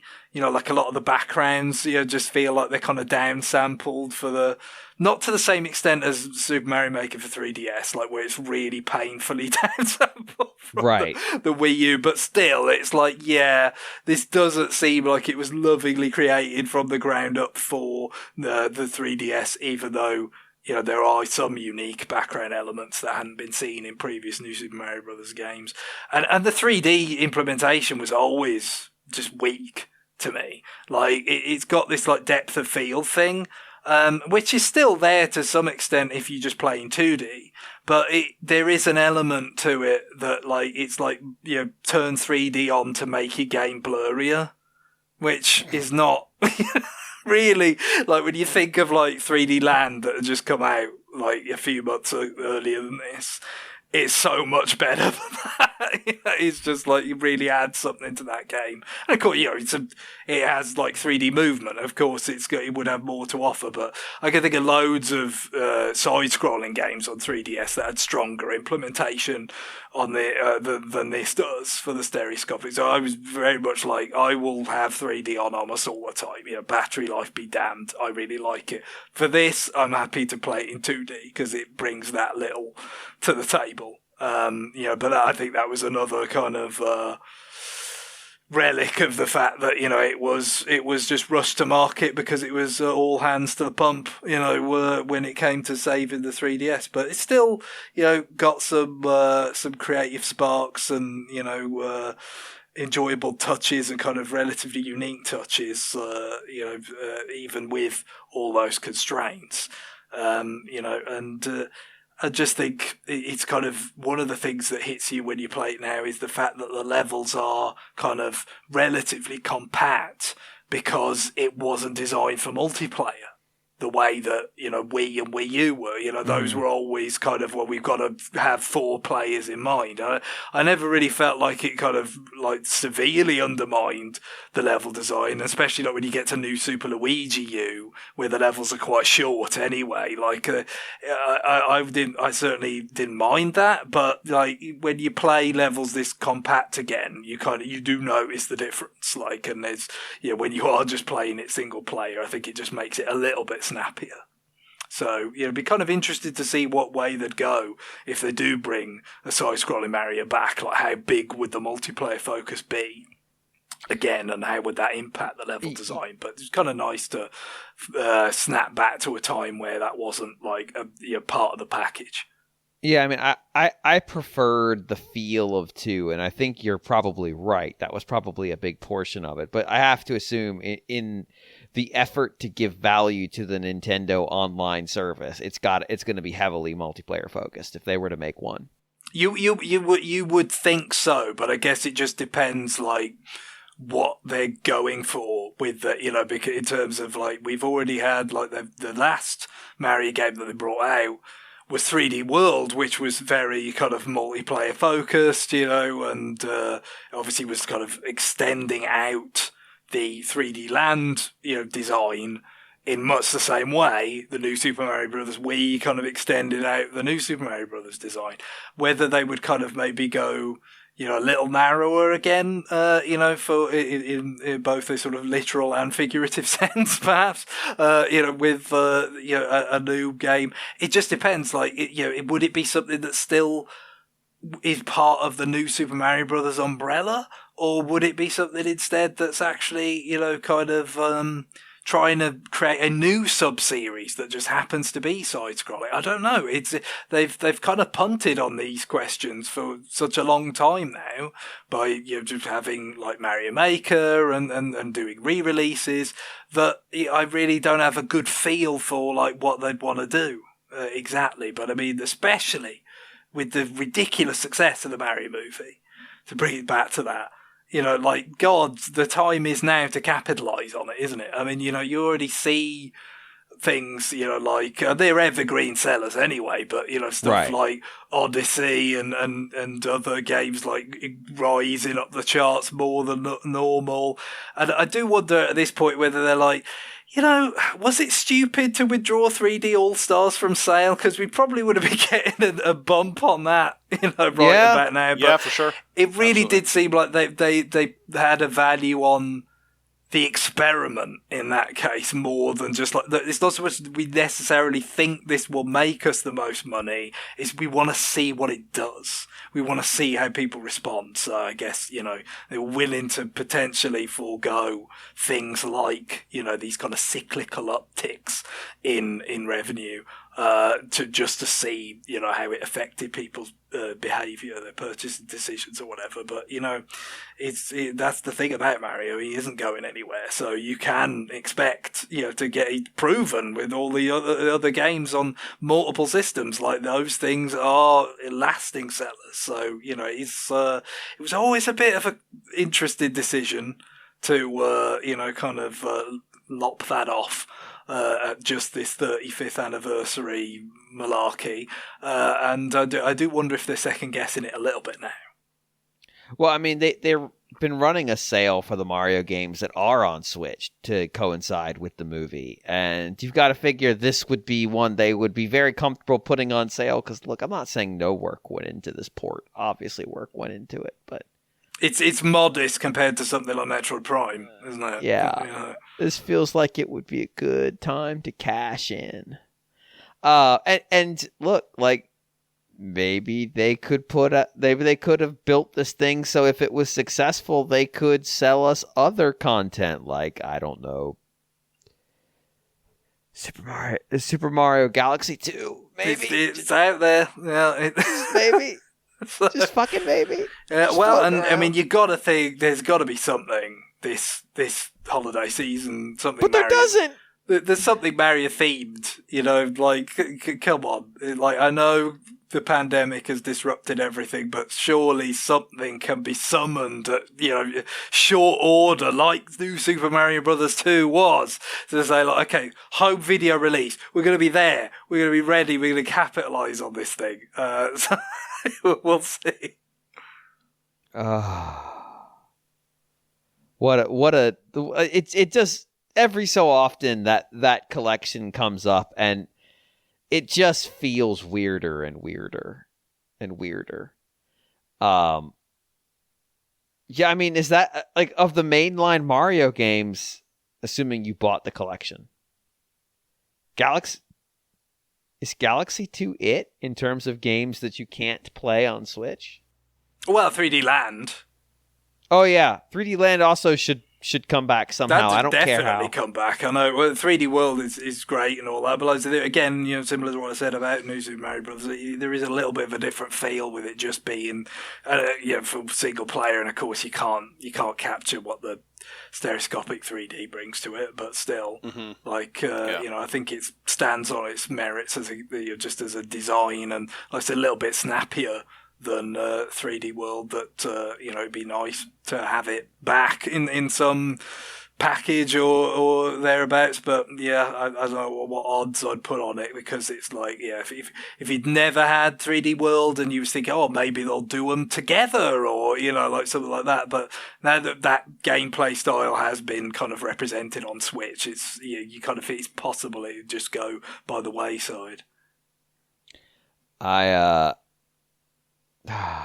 it sucks because that's actually a really good game, but the exception of, like we talked about last week, it's impossible end requirements. Yeah, they were milking it, but you could tweak some of that. That's the kind of stuff you could tweak in a re-release. Yeah. You don't expect these things, especially like with the 3D All-Stars, to do much by any means. But that would at least be within the realms of plausibility, something like that. Although, you get for all the work that did go into Metroid Prime, like visually, they didn't really touch the game design at all. There was just the kind of the ability to jump as the morph ball being carried over from Trilogy, but I think that's about it. Like, it is, in that sense, just faithful to the GameCube game otherwise. Yeah. See, there you go. See, Nintendo, look, re-release the collection with some kind of delineation so you can say it's different. Then you can sell us those other games as DLC. See, that's big brain. Yeah, once again, they won't do it because, again, there are obvious things that Nintendo could do to make a lot of money, and they bafflingly do not do it. But you know what, John? You know where they did make a lot of money? It's a fucking Mario movie, man. The Mario movie, yes. Yep, it's marched to $1 billion. $1 billion. You missed Jesus. You missed last week when I declared that I could have made that movie make more money. And I stand by that statement. I could have done better. That's all I'm saying. And so you got to think about opportunity cost, don't you? You know, it's like, I mean, effectively by not hiring you, they basically lost money, didn't they? When you're a real high level operator, that's how you think. Yeah, I mean, I could be working on the Bubsy movie now. So, like, do you want to compete with that? Hey, Atari now owns the rights to that. No, I know. That's why I mentioned it. Atari bought Accolade's content for some reason. It is worth mentioning as well, just with the cascade of revenue that's come in from the Mario movie so far. It's not even out in Japan. They've held it back for Golden Week. So, it'll still be... It's about a week from when we're recording here, isn't it, that'll happen, so... Yep. It'll make a shitload of money on Golden Week. Yeah, I feel like this version, just to go off on a tangent, I feel like, I say that there are things that Nintendo has not done that could get them more money.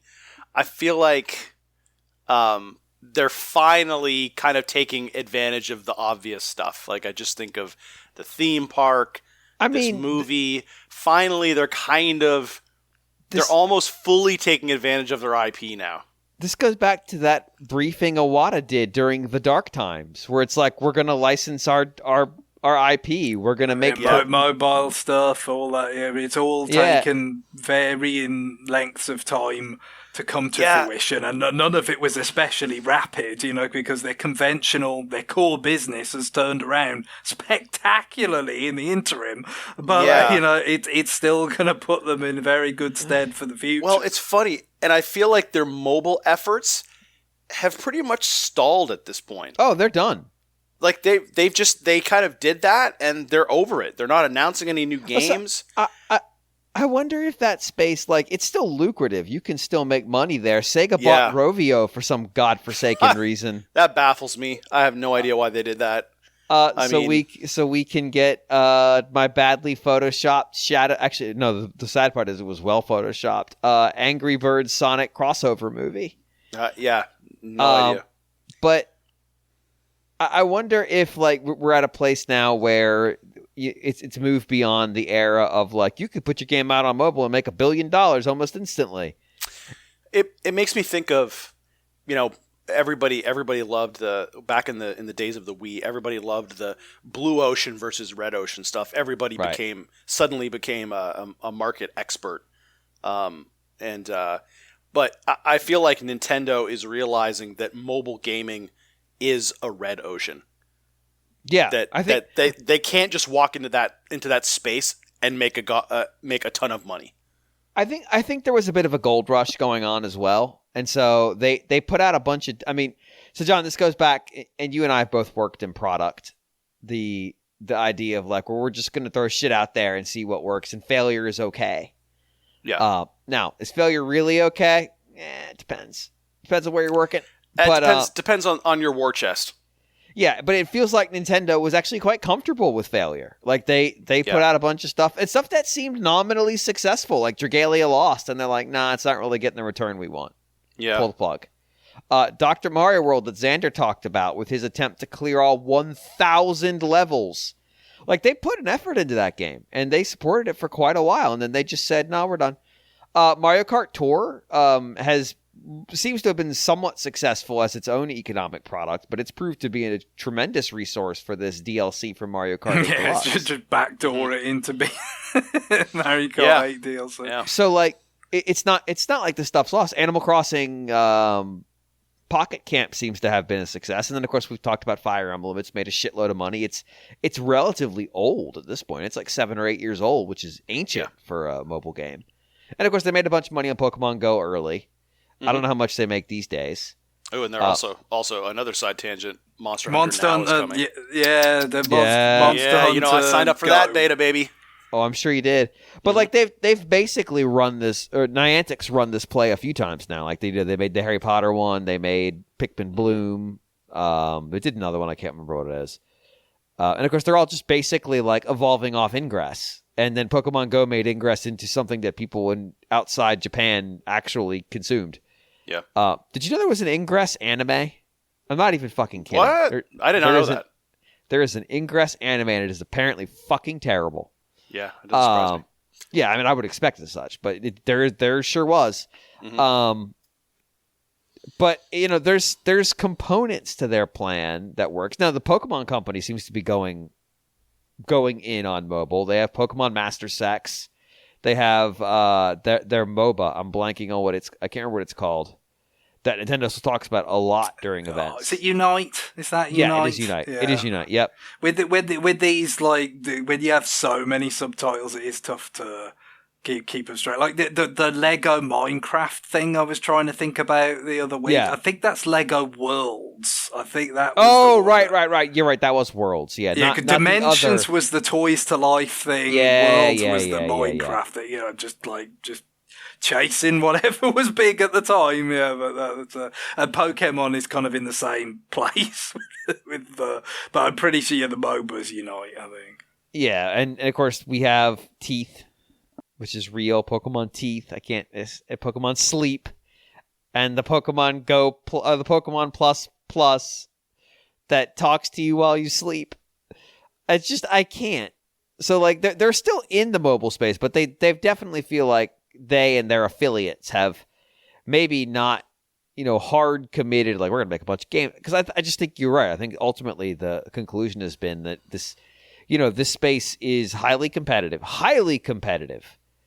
and Nintendo's skill set isn't necessarily highly rewarded in the mobile space.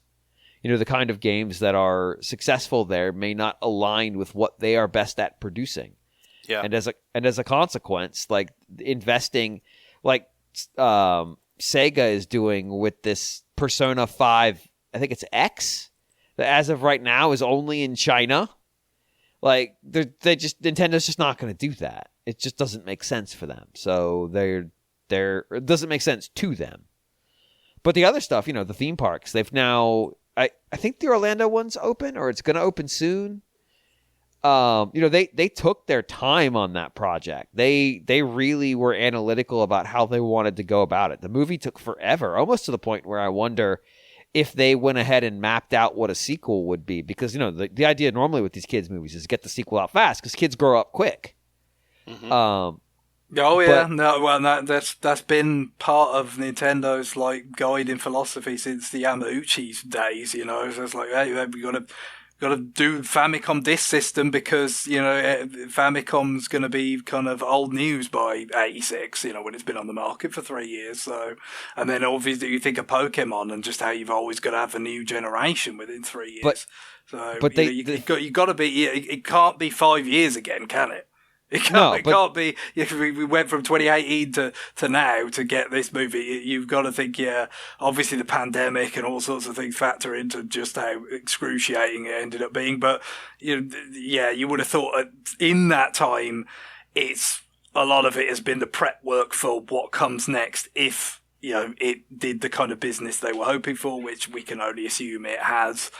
And then unless they're insane. Frankly. But, yeah. I mean, I've not seen the film, but, one of the things that seems to come up a lot is that it seems kind of painfully safe, in certain ways. Like, they just didn't really want to take many chances with it. And it really just kind of feel like it's like, you probably can imagine them justifying it to themselves. Like, well, all we have to do is not mess this up. And it will be a big ongoing franchise, as it's strictly in the movie space now, and we can do spin-offs and we can do sequels ad nauseum. But if we mess up the first one, it nips all that in the bud. So, like, it's all over. It's not even so much like just like, don't swing for the fences. It's like, don't hit into a double play. Like, we just need to avoid the absolute nuclear fuck up and we'll be laughing, and seemingly they did that. Yeah, and of course we talked about, we didn't mention it yet, but this Lego Mario stuff has been very extensive at this point. Like that collection has gotten very big. That Bowser one is absurd. So, and look, making a deal with Lego is a big, pun not intended, a big deal. They're a major player, so that puts them on the Star Wars tier. They're doing business. Yeah, and I mean, and there is definitely Lego is it makes me laugh because Lego is such a huge thing with adults now.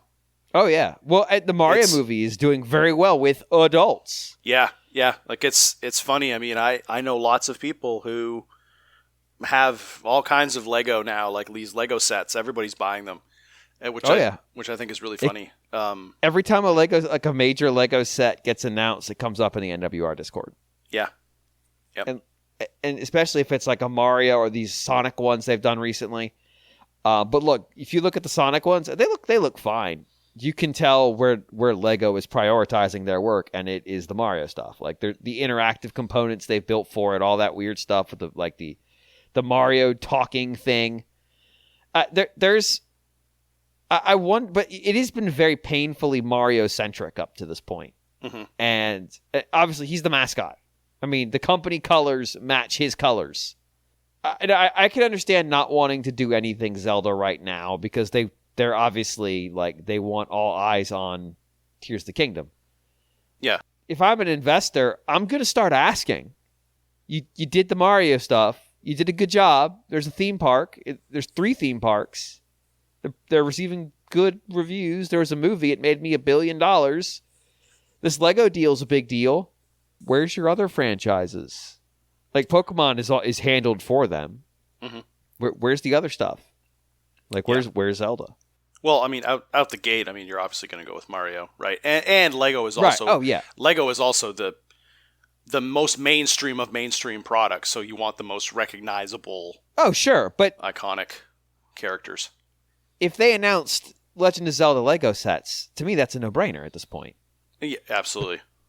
Yeah. But I don't think Illumination is going to make a Zelda movie. I don't think it makes sense for their skill set. But there's that question's going to come up. What's the next theme park extension going to be? Now there was talk of the Donkey Kong stuff, but there's a thing about success, and I went through this during the pandemic where my company made a shitload of money because we had a product that just happened to hit at the right time. There's a follow-up where it's like, cool, what's your next act? Mm-hmm. And like, I'm very curious, does this movie finally prompt that cool, what's your next act question? And I don't mean like, what's your next console? I mean like, what's your next thing that's going to make $1 billion in 3 weeks? Right. I mean, the expectation is that there was some intention that led to the result of you making $1 billion, as opposed to, oh, you just basically capitalized on market forces that broke your way. Right. You had a good idea, and then you caught the wind. Yes. Investors naturally say, oh, well, now that you've made $1 billion, what's your next $1 billion idea? What's $1.2 billion idea? We got look, John, I got to deal with inflation here. Mm-hmm.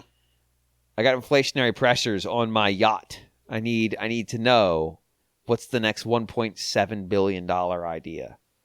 Because right now the cost of engine fuel to get my helicopter out to my yacht is through the roof. I need to know what's the next $2.1 billion idea.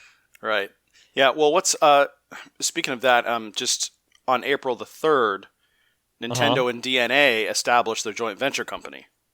Right. That just happened. I don't know if I haven't talked about this on this podcast. I don't know if you guys did. No, we did not. No, but I did see that, and it just kind of cements the fact that even though it's been kind of plodding and like low key, their kind of endeavors in the mobile space are like continuing. Right, and of course, Nintendo bought a big share of DNA at the time. Well, it was a kind of exchange, wasn't it? They like I have the details here in front of me, and this is going to be for. This is a joint venture company, so it's a subsidiary of Nintendo, where Nintendo is putting in 80% of the capital, DNA is providing 20% of the capital, and the purpose of it is to, quote unquote, it's research and development as well as operations to strengthen the digitalization of Nintendo's business in addition to the creation of value-added services. And specifically, they mention a Nintendo account. I wonder if they're maybe going to have a streaming service, do you think? I don't know. Like, 'cause I think that the problem is what content would they put in it? Maybe a game streaming service. Because DNA has done a game streaming service, have they not? I don't know. DNA's done a lot at this point. That just feels very not Nintendo, though. I don't know about that. I mean, they had game streaming for some stuff for some of the games on Switch. They do, but none of their games. Well, I mean, some of Capcom's games, yeah, but I mean, you know. Yeah, but I know where James is coming from in terms of their whole, kind of core stated philosophy is about the primacy of dedicated gaming hardware, constructed by them for their games, and how that, kind of synergy makes possible these wonderful experiences that otherwise would not be possible, and some of these, how far can you go before you kind of undercut some of those things? Now, obviously, they did do certain things like, some of the mobile games, if they hadn't been in such a perilous place, they wouldn't have gone that far. Would they? You wouldn't have had Super Mario Run, probably. It wouldn't have never existed. We're speaking of, like, what they have done with side-scrolling Mario things in the last 11 years. That's one of them. But I haven't played it. But, it happened, and it was not really a big success, seemingly, even though I'm sure it has generated a fair bit of money over the years that it's been out. And, like, they've got a promotion on that to try and cash in on the Mario movie, I believe. Like, you can play it more, like you can play some of it for free or more of it for free than you could before, and it's like less, it might be like half price if you want to keep it and all that kind of stuff. So again, they are still involved in this space, they're still kind of progressing in it, but it's they haven't got the gun to their head that they had at the beginning of it, which was like, the investors like are seeing what everybody else is making in that place and then say, well, what the hell are we doing now? That they're making as much as they've made elsewhere with Switch, and how you got the movie and the theme parks and stuff. On the one hand, I think James is obviously entirely correct that it will only further, kind of increase the hunger of like, oh, well, if we just go and monetize this other stuff, that'll be hugely successful as well. Go, do it now. But on the other hand, I think there will be other factions, if you like, that will be like, look, they took their time. They did it right. They didn't hit into the double play. They didn't kill the golden goose. They got it right. And look how beautiful it is. So just let them do their thing, So that'd probably be my inclination. But then I'm certainly not the same profile as your average investor. I would not be demanding comps for the theme park or whatever. Yeah, but like looking at DNA's website here, just some of the other stuff that they do. They of course do mobile games. They have MobaGay, which is their entertainment platform. For free-to-play mobile games, novels, and other content provided to millions of users. They're building a smart city? Yeah.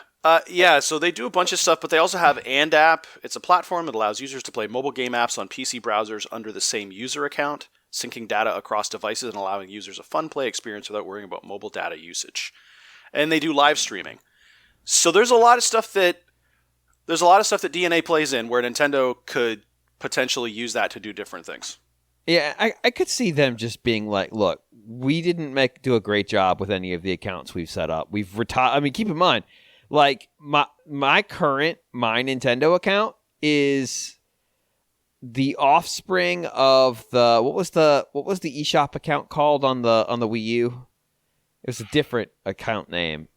Yeah, so did we go from like Nintendo account to My Nintendo? Was that the difference? Yeah, I forget precisely the sort of how they kind of distinguished it, but And before that, they did retire account. It is the point. Yeah, it was a Club Nintendo account that I evolved into that thing. Like it's basically just been handed over from one system to the next. Like I could see them probably and go, look, you guys just run it. Forever. Well, and also link it into mobile apps. Like we've already seen that somewhat with the voice chat app and the Splatoon apps and all that. But like, can we find a way to do things like that where your Nintendo account kind of goes with you other places that are more compelling than just like, what stages are going to be on Splat Zones 4 hours from now? Yeah. Yeah. I mean. Yeah, I think that's part of it. I just don't know what content they would put into the streaming service Nintendo would feel comfortable with. Because, like, they do seem very, very ardent about like, no, you want to play our games? It's on our system. But Yeah. I think, I do think part of it's just Nintendo doesn't want to have to do this because they're not experts at it. So they're just exactly. like, you guys know what you're doing. You guys figure it out. The initial, kind of partnership that they forged with DNA, and of course that was not the only mobile industry kind of leader that they teamed up with either. Nope. Because was it the Dragadia Lost was Cygames, I want to say. Yep, and they made a acquired Cygames stock at the time, and of course they made a big investment in Niantic. Yeah, of course, which I'm sure they're pretty pleased about. Yeah, it is a very Nintendo way to handle things, though, where, we'll partner with you for 5, 6, 7 years, and then eventually, if we like you, we'll purchase you.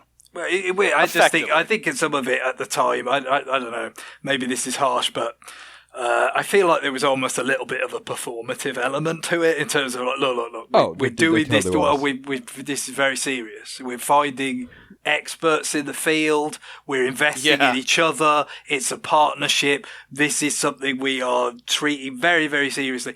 All of which is to pacify the investors who at that time are like freaking out about where is this company going? Where is the money going to come from? Meanwhile, they're focused on reviving the core business, which they successfully did with Switch. So, I'm not dismissing it entirely or anything, but I feel it, as we said, it still kind of progresses to this day. But I think there was an element of, kind of theatre of like, just look, you cannot sort of say that we're not like making a proper effort to acquire the expertise to operate in this field, this area, the mobile space, that we concede, we haven't been there, so we don't know it. So we're going to get with the people who have.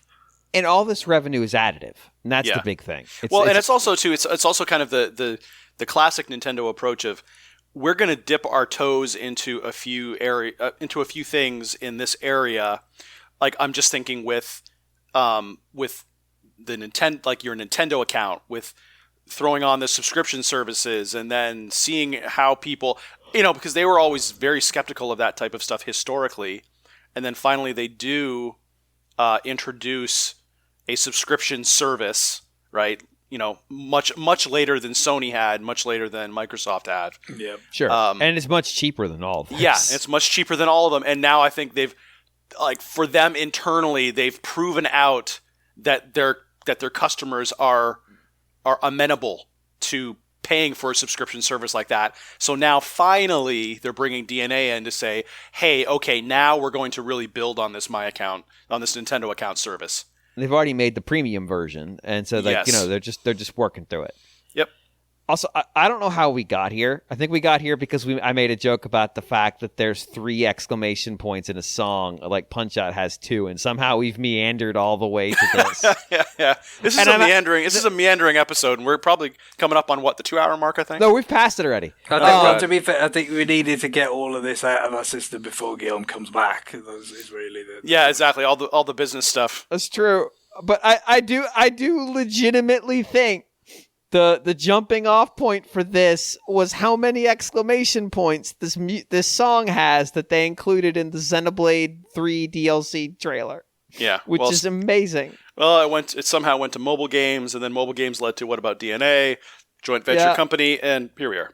The movie we passed through movie zone and money being made, and we went on one. That's good though. I mean, it just goes to show you that there's a lot going on around Nintendo that does not have to do with the Nintendo Switch right now. So yeah, and it's very interesting times. And the successes here means there will probably be more. Yeah, which means like talking about Nintendo is going to make it harder and harder for me to find time to make jokes about Pokemon Teeth, which that's a bad timeline for me because that's still really funny.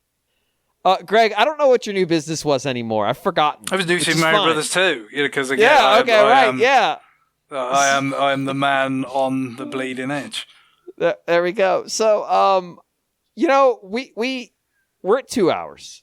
We're at 2 goddamn hours, and taking a pause here just feels superfluous. Yeah. So my statement is, John, there was a trailer I asked if you had watched it. I can't even remember what that trailer was at this point. So Tears of the Kingdom. Tears of the Kingdom. Oh, God, yeah. Yeah, I have not watched the Tears of the Kingdom trailer. Nor have I watched the Indie World either. I didn't even realize that was happening until about a day after it happened. Yeah, I think we'll just kind of like just touch on the Indie World stuff. We don't need to run through every game. I think we can just kind of like the ones that the stuff that was interesting to us. I've got the Nintendo actually sent us a very, very nice PR rundown of everything. So let me pull that up. Yeah, like so. For me, Rift of the Necrodancer was definitely the kind of standout. So you sort of encapsulate, kind of different kinds of rhythm games and Punch Out in one thing. That seems really cool. Even though I haven't actually got to Crypt of the Necrodancer or the Cadence of Hyrule. I didn't like Crypt of the Necrodancer, but this might be more up my street. Yeah, possibly. It could be more for me as well, but I still feel like I probably would enjoy Cadence of Hyrule or Crypt of the original, like Crypt of the Necrodancer. I just haven't got around to it. I mean, there's just so much stuff on Switch. I mean, there's goodness knows how many things I could say that about. But there were a few other sort of threads that you kind of picked up on. Most of the things you pick up on are just like stuff that resonates from before. So obviously, like the sequel to Oxenfree getting a date, kind of the Insta drop thing. July 12th. Yes. The thing that it was always going to be something that's out right now, and in this case, it was like Tesla Grad, which was something that came up quite a lot with Wii U. That was like a kind of significant indie game on Wii U. Getting a remaster and a sequel coming along as well. So again, even though I had not played that on Wii U, that kind of struck a chord naturally enough. Those were probably some of the biggest things that stuck out to me. Mineko's Night Mart finally got a day, which feels like... that's been featured before, right? For years. Yeah. I think 2019. Jeez, really? Good Lord.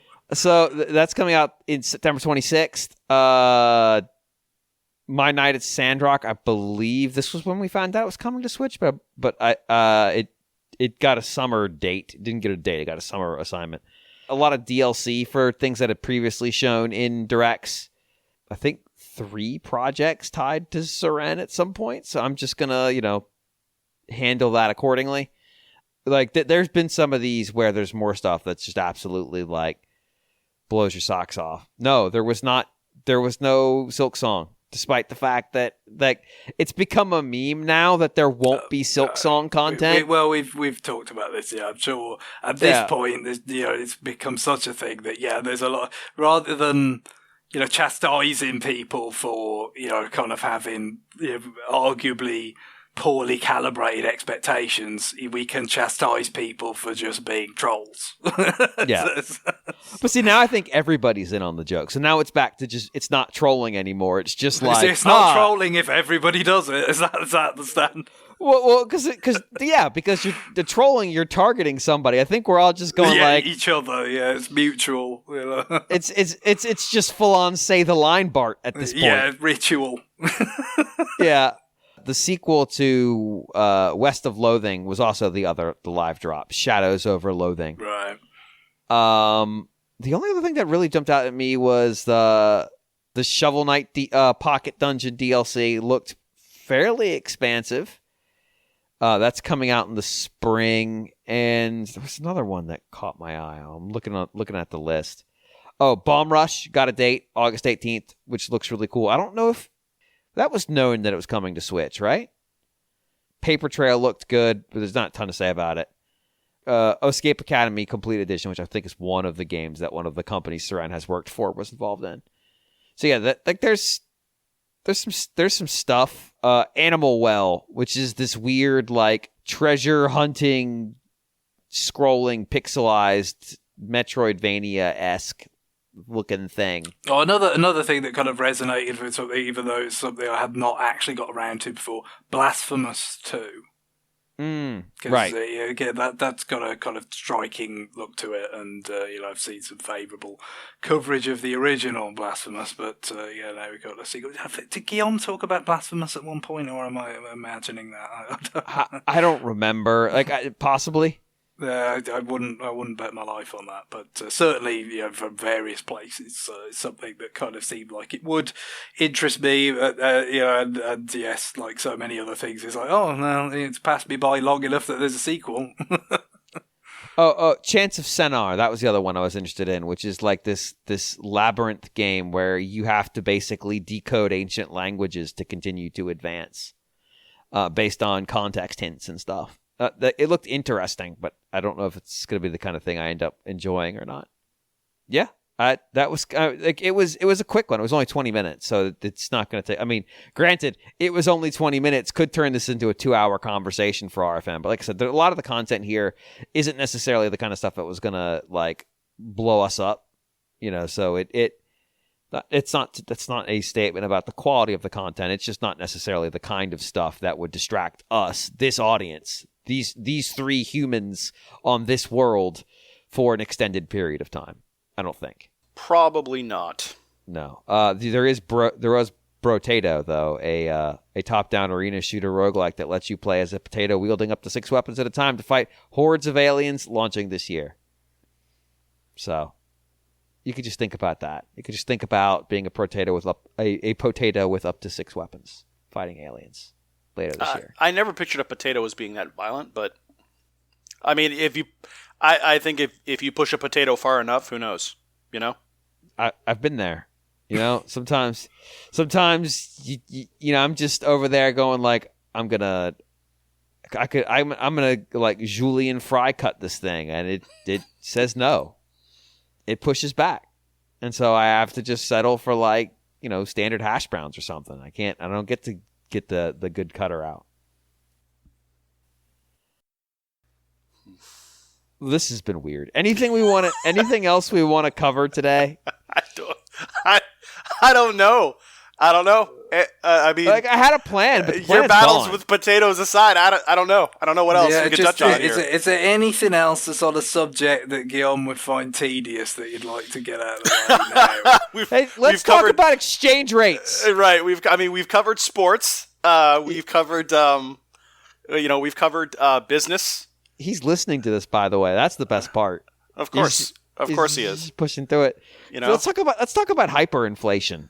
Who wants to talk about hyperinflation? This is like a Guillaume snow day, pretty much. Like, so it's like, there's no. Hey, Guillaume, I know we're 2 hours and 15 minutes. You're excused for the remainder of the episode. Well, yeah. See, like by this time, Guillaume probably wouldn't have said anything for the last hour. No, he would have told us to move on. Well, that's the thing. He also would have said, "Look, I want to go to bed." So that's true. Can we move this along? He's not wrong. He's not wrong. He's absolutely not wrong. He has the prerogative to do that. He's the editor. Yes. I'm the editor this week. I had the prerogative to stop this. Absolutely. But I made it worse. This is what I'm saying. Without the constraints imposed by Guillaume, this is what happens. I'm not saying it's good either. No, it just is. This is just. I'm not saying it's bad. It just is. Yeah, I mean, we've just sat here for 2 hours and 18 minutes with completely unstructured rambling. No, we had a structure. We just drove away from it. Yeah.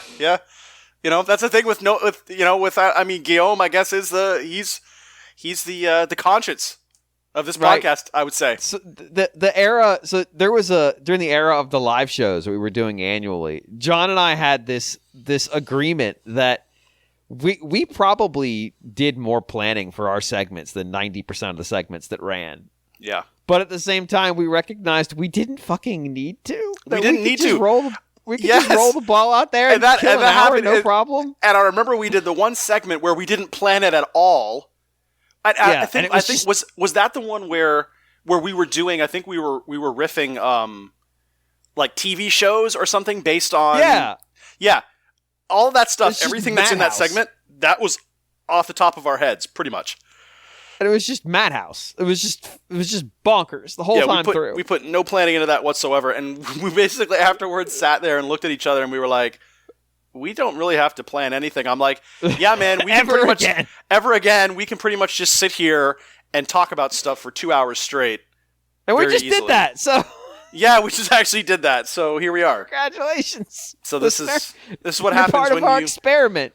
It's unclear if you're the subject. When you do a podcast with the same people for 16 years, so... It's unclear if our audience was the experiment of the subject or if they were the subjects. But hey, congratulations. Yeah. Are we in or outside the Matrix? I don't know anymore. Oh, no, the Matrix would not. So we talked about this last week when Johnny gave me the email address very confidently that he was possibly an AI. We are not inside the Matrix because no AI would ever conceive of that being the test. Because it's too stupid.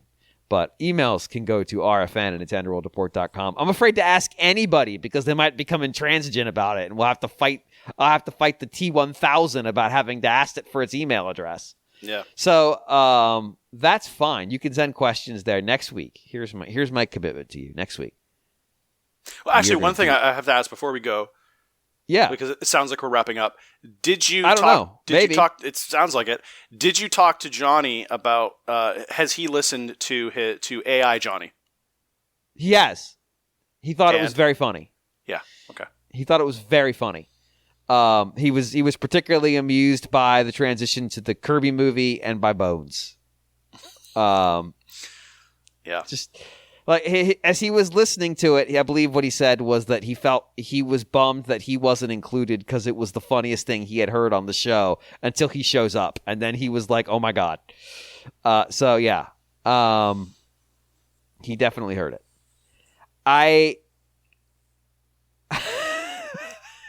We should probably wrap up. We should probably wrap up because now I'm sitting here going like, what else?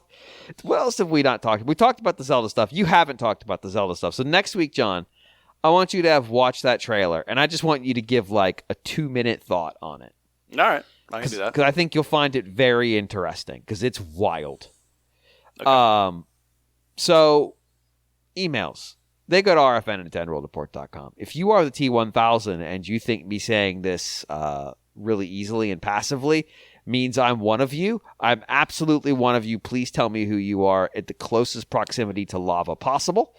And also, pro tip, if you want to remember that very easily, just think real fascists now.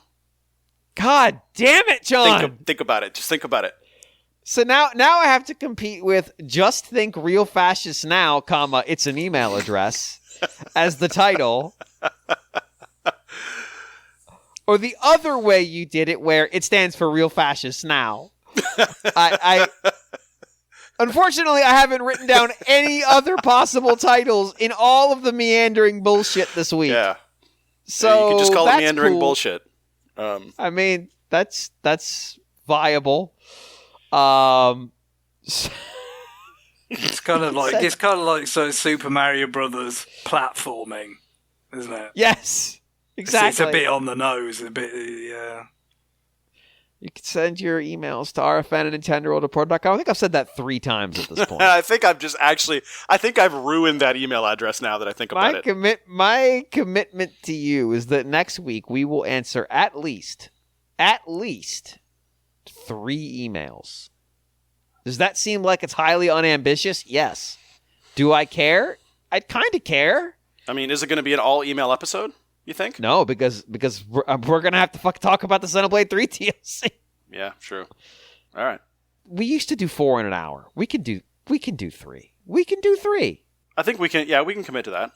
Yeah, we could do 3 emails. So, do you want to be one of the 3 emails? Right now, we have 3 emails that it could be, but it's not set in stone. Yeah, I mean, those emails kind of suck, to be honest. Have you actually read them? No, okay, but at least one of them usually kind of sucks. Yeah, I mean, I usually pick one that sucks on purpose. I like the chaos a bad email can insert into I know. the segment. You're all about, I'm about quality content and you're about chaos. I'm about putting content into the podcast. It doesn't matter how good it is. That is because right now somebody is working on some fucking spreadsheet at the office job that they wish they could still do from home, trying to make the stupid column work because a pivot table is a different kind of hell, and they just need talking in their ears.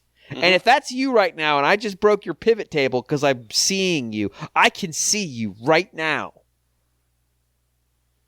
Man, watching you. That was passionate, James. I can't argue with that. Fuck pivot tables, man. Just fuck them.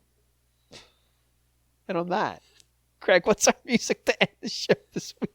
Well, we had requested a sort of record time, I'd say, from just being aware that this is a thing that exists to having it be requested for end music, but I'm certainly not going to turn it down for that reason.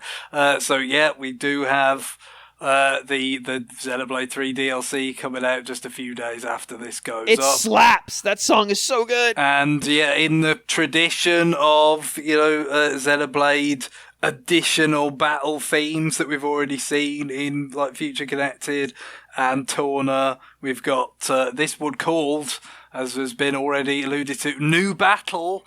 And I tried to imply 3 exclamation points there, but I have to say I'm not really experienced enough to know precisely what voice inflection to use when presented with that many exclamation points at It's once. like new hat. Yes, but Ty wrote in to request it, says another great battle theme to come out of Xenoblade brings back some screaming guitars.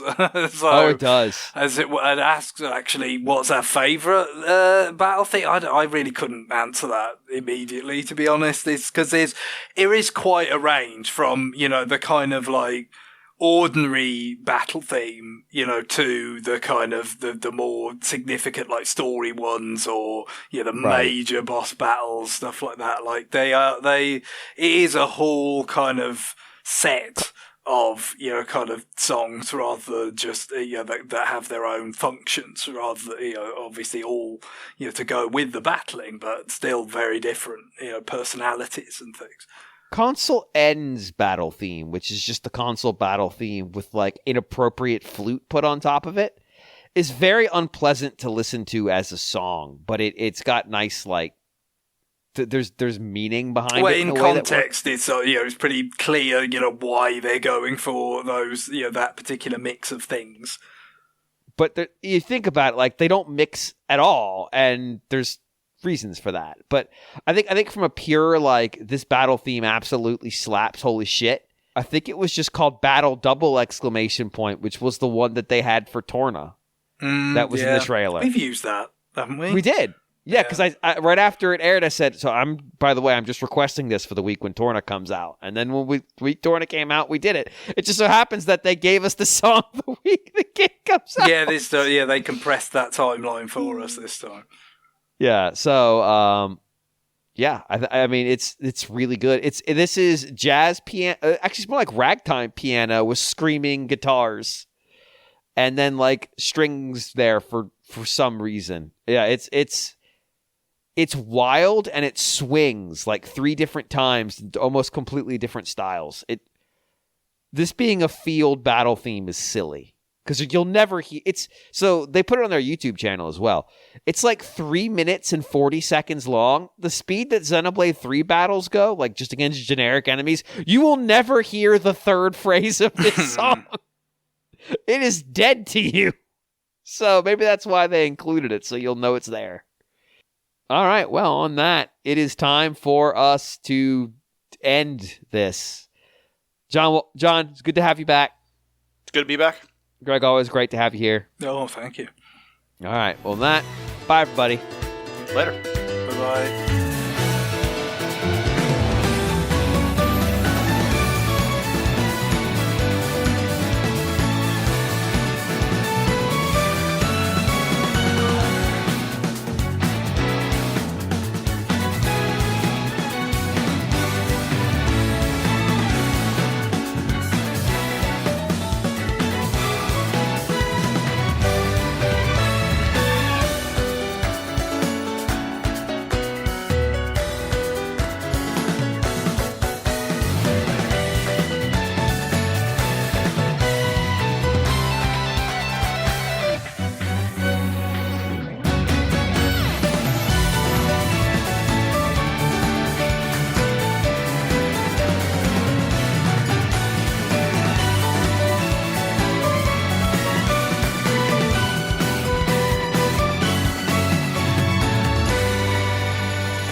don't think Norv Turner had any playoff win, or did he? Maybe it was Norv. Yeah. I forget now. I can remember it was Joe Gibbs' 1991 Super Bowl win. It was the Bills Super Bowl. Yeah, I can remember that Norv got to the playoffs with Washington around the time that Snyder took over the team, and it was very much like, you've got to get, because Turner had been on the job for a few years, so it was like it's not gonna be enough just to get in. He's gonna have to go deep to survive, And then Snyder started wielding the checkbook to like, here's a big contract, the multi-shot line, but he's gone 8-8 in his first year, winning, like 6 of the, or what was it, like 8 of the last so many games, or that, not good enough. I think he won 8 of his last 10, and then fired him immediately for the old ball coach. So, which lasted 2 years, and then the checkbook came out again for Joe Gibbs, and I mean, Snyder's owned the team for 25 years, right? Yes. So 1991 to 2005 to now. That's their playoff wins. But you mentioned a couple coaches in there. Of course, we had Jim Zorn. Yeah, Jim Zorn. The sort of hostage situation with Jim Zorn, wasn't it? It's like, well, I'm not going to quit. And that's the thing. I love that we were relatively not that big a span of time. It was about a decade from, I'll fire Marty Schottenheimer even though I just gave him a huge contract and therefore have to buy out that contract even though he won 8 out of his last 10 games, to Jim Zorn, where it's like, no, I'm too cheap to fire you, even though you weren't that expensive in the first place because you weren't an experienced head coach like Marty Schottenheimer was. Even though I didn't hire you to be the head coach, that's the other part. Yeah, exactly. No, he wasn't expensive because he wasn't somebody that everyone was trying to get as a head coach. Because sometimes even if you haven't got experience, you can be sought after as an assistant. But that was not really the case with Jim Zorn either. And so, but it's like, no, I'm too cheap or too petty or both, whatever. To just fire you. I've got to do things to emasculate you in an attempt to force you to resign and therefore forfeit what's left of your contract. So, just bringing in people from the outside to call the offensive plays that you have no kind of relationship with, and all sorts of silly things. Oh, it was beautiful. It was a great time. So, of all that time, do you know what coach has the highest win record of all the coaches he hired? Jay Gruden, I think. Incorrect. Oh, really? Jay Gruden is 4-1-8. It might be North. The thing is, he didn't hire North, but North might have had one of the higher percentages while Snyder owned the team. Because I think most of his bad seasons were before Snyder bought the team, so it kind of it gives a rosier picture of his overall tenure than he actually had. So I don't have that data in front of me, but of the ones he didn't hire him, so it's not really that pertinent. But it would be a beautiful kind of, encapsulation of the whole thing if it was the first guy he fired had a better record than anyone that came after. So it's pretty close to that because the answer is Marty Schottenheimer at 500 because he was 500. He was 8-8 for that 1 year. So they started, I think, 0-6, and then had a big run to get to 8-8, and that was it. Yeah. So yeah. So Norv for the year that he overlapped was also 8-8. So it's truly true. This is the suffering. So hey, they got a new owner. It's a guy who owns other sports franchises. $6 billion. Everything's good. Have y'all seen the update to this story? No. A mysterious fourth bidder has arrived. Oh, wow. I had not seen this. With a $7 billion deal. Who was it, Vince McMahon? God, that Denver sale last year is starting to look pretty cheap to me. So two problems. One, the face of this deal is a local former NBA player who then got in, owns a bunch of money. Brian Davis. I think he owns DC United. He basically turned one of those guys who turned his pro money into businesses. The Magic Johnson model. Problem is he doesn't have $7 billion. And the offer is all cash. The other contributors are unknown. Oh, man. Yes, John's here. There are people speculating where that cash is coming from. But would anyone like to make a guess? Saudi Arabia? That's one of the theories. Yep. The Sovereign Wealth Fund. Now, why would that be particularly galling? Does anyone want to make a guess? What is the paper of record that covers Washington football team? The Washington Post, owned by Bezos. Yeah. That's not the only reason why that's galling. A late former writer for the Post. Oh, Khashoggi, right? Yeah. That would be turbo distasteful. Why can nothing be normal for this team? Yeah. It's like, hey, an established owner who owns multiple major franchises in American sport, this will be normal. No. And Snyder, I mean, mysterious $7 billion deal. I mean, Snyder would sell that. He would sell it to lower Satan number. Himself. He would take the lower number just to screw the other owners. Yeah, he would. This is the man who literally was keeping spy docs on the other owners to blackmail them. He would take less money to make them deal with Saudi cash. Oh my God. So they do have to approve it, though. It's a closed club. If he wants to sabotage his own, fail upwards spectacularly exit here, because that is Why would he make dumb, self-destructive decisions? Yeah, I don't think. Well, this is it. So that's that. I got that news yesterday, and I went, "Oh God, it's never gonna end." So I am officially a DC Defenders who have already clinched their playoff berth in the XFL. Highlight of the season so far is either the first home game where the cup snake was taken from them, and so they threw whole ass lemons on the field to protest. The fans, not the players. Or the most recent game where someone made the Gadsden "Don't Tread on Me" flag out of a cup snake with lemons all around and was hanging it from the side of the stands. Oh, man. It's like, this is a good football town. How did you fuck this up? Besides having parts of the sewage system burst on the fans. It is amazing to me because there was a time when they were the Redskins that they were just unstoppable. I mean, they just made the rest of the league look like a joke. They were so good. They were so consistently. Not only were they dominant, but they were just consistently dominant when the NFC East was just was like every single. I mean, there was talk at one point of breaking up the NFC East because the teams were too good.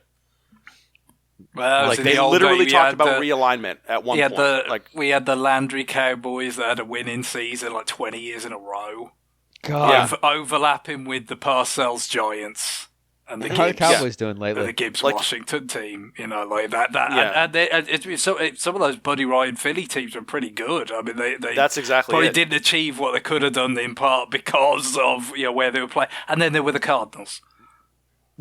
Right, because they were in the East. Even obviously, earlier in that sequence, they were St. Louis Cardinals, right? And then they went to they just refer to it as Phoenix Cardinals, in the old when they used to play Sun Devil Stadium and all that. But yeah, they didn't get much joy, funnily enough, in that absolute nightmare. And then just when the Cowboys finally had a downturn, they were like ridiculously good again within like 2-3 years. Yep. With the Jimmy Johnson team. So yep. Well, at least we don't have to worry about that right now. What a sad state of affairs. What just an absolute debauched. Oh, you want me to change the incredibly racist name of my team? I'm going to pick the most generic name possible. And then I'm going to top it with something that's somehow more generic despite actually being a name. God. God. Yeah, the name Commanders, I hate that so much. I hate that name. Football team was better. Yeah. Somehow. Do you think there's a legitimate chance that the new owner will just change it again? Because I hope so. Maybe when the new stadium gets built. Yeah, because again, it's just like, why do you have to be wedded to that for? Because the whole process was so passive aggressive. I know it's really bonkers to go through this many names in what would be a relatively short period of time, but it'd be funny. It'd be really funny. So yeah, I consistently worst owner in sports. Except for maybe the A's ownership group. I see you, Oakland fans. Well, yeah, that's looking pretty rough at the minute. But, you do follow the Reds as well, so I wouldn't want to question your authority. The Reds have at least maintained their facility so it's not bursting sewage on people. That's true. That's something that Snyder Shaw died. That's right. She had the decency. To die. But I was just saying, as a follower of the Reds and Washington, then your credentials on bad ownership are pretty unimpeachable, really. Yeah, that's true. You know a great deal about it. Yeah. Like, the Cincinnati Stadium is about 20 years old, and it still looks good. Oakland Stadium is literally falling on people. Yeah. It's amazing. I mean, the thing is, it's like, what I don't understand is why any of the fans in Oakland are complaining, because if anything, it just gives them an excuse to get out of Oakland. Well, I mean, it's just as if they needed one. They don't want to lose their football team or their baseball team. I know, but also it's like, to guys, Las Vegas just of all places. Look at this. Look at the silver lining. You have a reason to move out of Oakland. Legitimate reason. Man, I have a $3,700 a month rental. It's 800 square feet. It's perfect. I'll never get a deal this good. God. Oh my God. Yeah. Three sports franchises in 5 years, John. 3. What, have left Oakland? Yeah. Are you saying? Yeah. It doesn't surprise me. That's fucking awful. I mean, there really shouldn't be a team in Oakland. I don't know. I mean, I'm sure. No. You know, I mean, maybe in the 70s, Oakland could have supported a team. No, Oakland's got money because it's got Bay Area money. Come on. I guess, but they can support. It's Oakland, man. I don't know. It's Las Vegas, man. It's a summer sport in a place that shouldn't exist. Oh, absolutely. But at least Las Vegas is a major city. I mean, Oakland. Well, for now, until there's no water left. Well, yeah. I mean, Armageddon type stuff aside. It's not Armageddon for Vegas. It's nature healing. Yeah. You could say that about the whole planet at this point. There shouldn't be water in Vegas. They're healing from this cancer that they have called humanity. It's the middle of the fucking desert. Yeah. But I mean, I guess they're going to have that whole like sports complex. Yeah. In like they want to build that stadium. They bought the land. They announced last night in a midnight news dump that they bought the land. Yep, and which is cowardly. It's right next to the Vegas Golden Knights and the Raiders. So that's crazy. That's going to be a heck of a sports complex. That's pretty cool. Fucking hockey and baseball in Vegas. Yeah, God help us. A bit big on the NHL to decide to put another team in the desert. I mean, I understand after the Coyotes went so well. The Coyotes should be moved. And was never an embarrassment to the league. Oh, wait, hold on. I'm receiving news that the Coyotes were always an embarrassment to the league. Okay, my mistake. They're probably the worst. I mean, I'm sure they're by somebody betting on games, John. I mean, I'm sure there maybe in NHL history there's a worse franchise. I can't think of one offhand. Maybe at the Dawn. But like the NHL didn't have like that weird thing where you would have like an NFL team in a really small city for some reason. Yeah. It's like, no, it's like the Phoenix Coyotes should have been moved about 5 times over. It's amazing. The only reason why I can think that they're still there is because Gary Bettman just doggedly wants to stick to his expansion. Because Gary Bettman's plans. a bad league manager is what it is. This is the man who told ESPN to shove it. Like, it's just fucking. It's oh god. Yeah, I mean, I think it's crazy that they move the Thrashers to Winnipeg. I don't think that's crazy, but I find it weird that they didn't fight at all to keep the Thrashers in Winnipeg or in ATL, but for some reason the league steps in and basically runs the team and pays for the team to keep it in Phoenix for some ungodly reason. I don't understand that at all. But God, what a. Well, I would assume. Honestly, Gretzky's involvement probably factors into it. Yep. Like, did they want to take the Great One's team? Probably not. I guess not. But hey, there was a cool conversation in the Nintendo World Report Discord, which you should go join, where somebody asked me when I was ranting about the International Olympic Committee including a bunch of pay-to-win games as part of their e-Olympic content. Mm-hmm. In fact, all of the games are pay-to-win. All of them. And Konami's eBaseball, which is fucking atrocious. Absolutely abysmal game. And we were laughing about that. I'm like, of course there's going to be a bunch of mobile pay-to-win games because the Olympic Committee's corrupt. It's just like FIFA. Yep. European sports organizations. And somebody asks, why aren't American sports organizations corrupt like this? I'm like, aha! Because they're either run by idiots or they're run by ruthlessly efficient business people who are not going to let there be corruption because that's going to cut into my bottom line. That's it. So yeah, maybe the NHL. But there's not enough money in the NHL to corrupt. Maybe baseball. Who can say? But hey, you know who might fix that? $7 billion, including $5.2 billion from an unnamed source. Cash in hand. God help us. All right.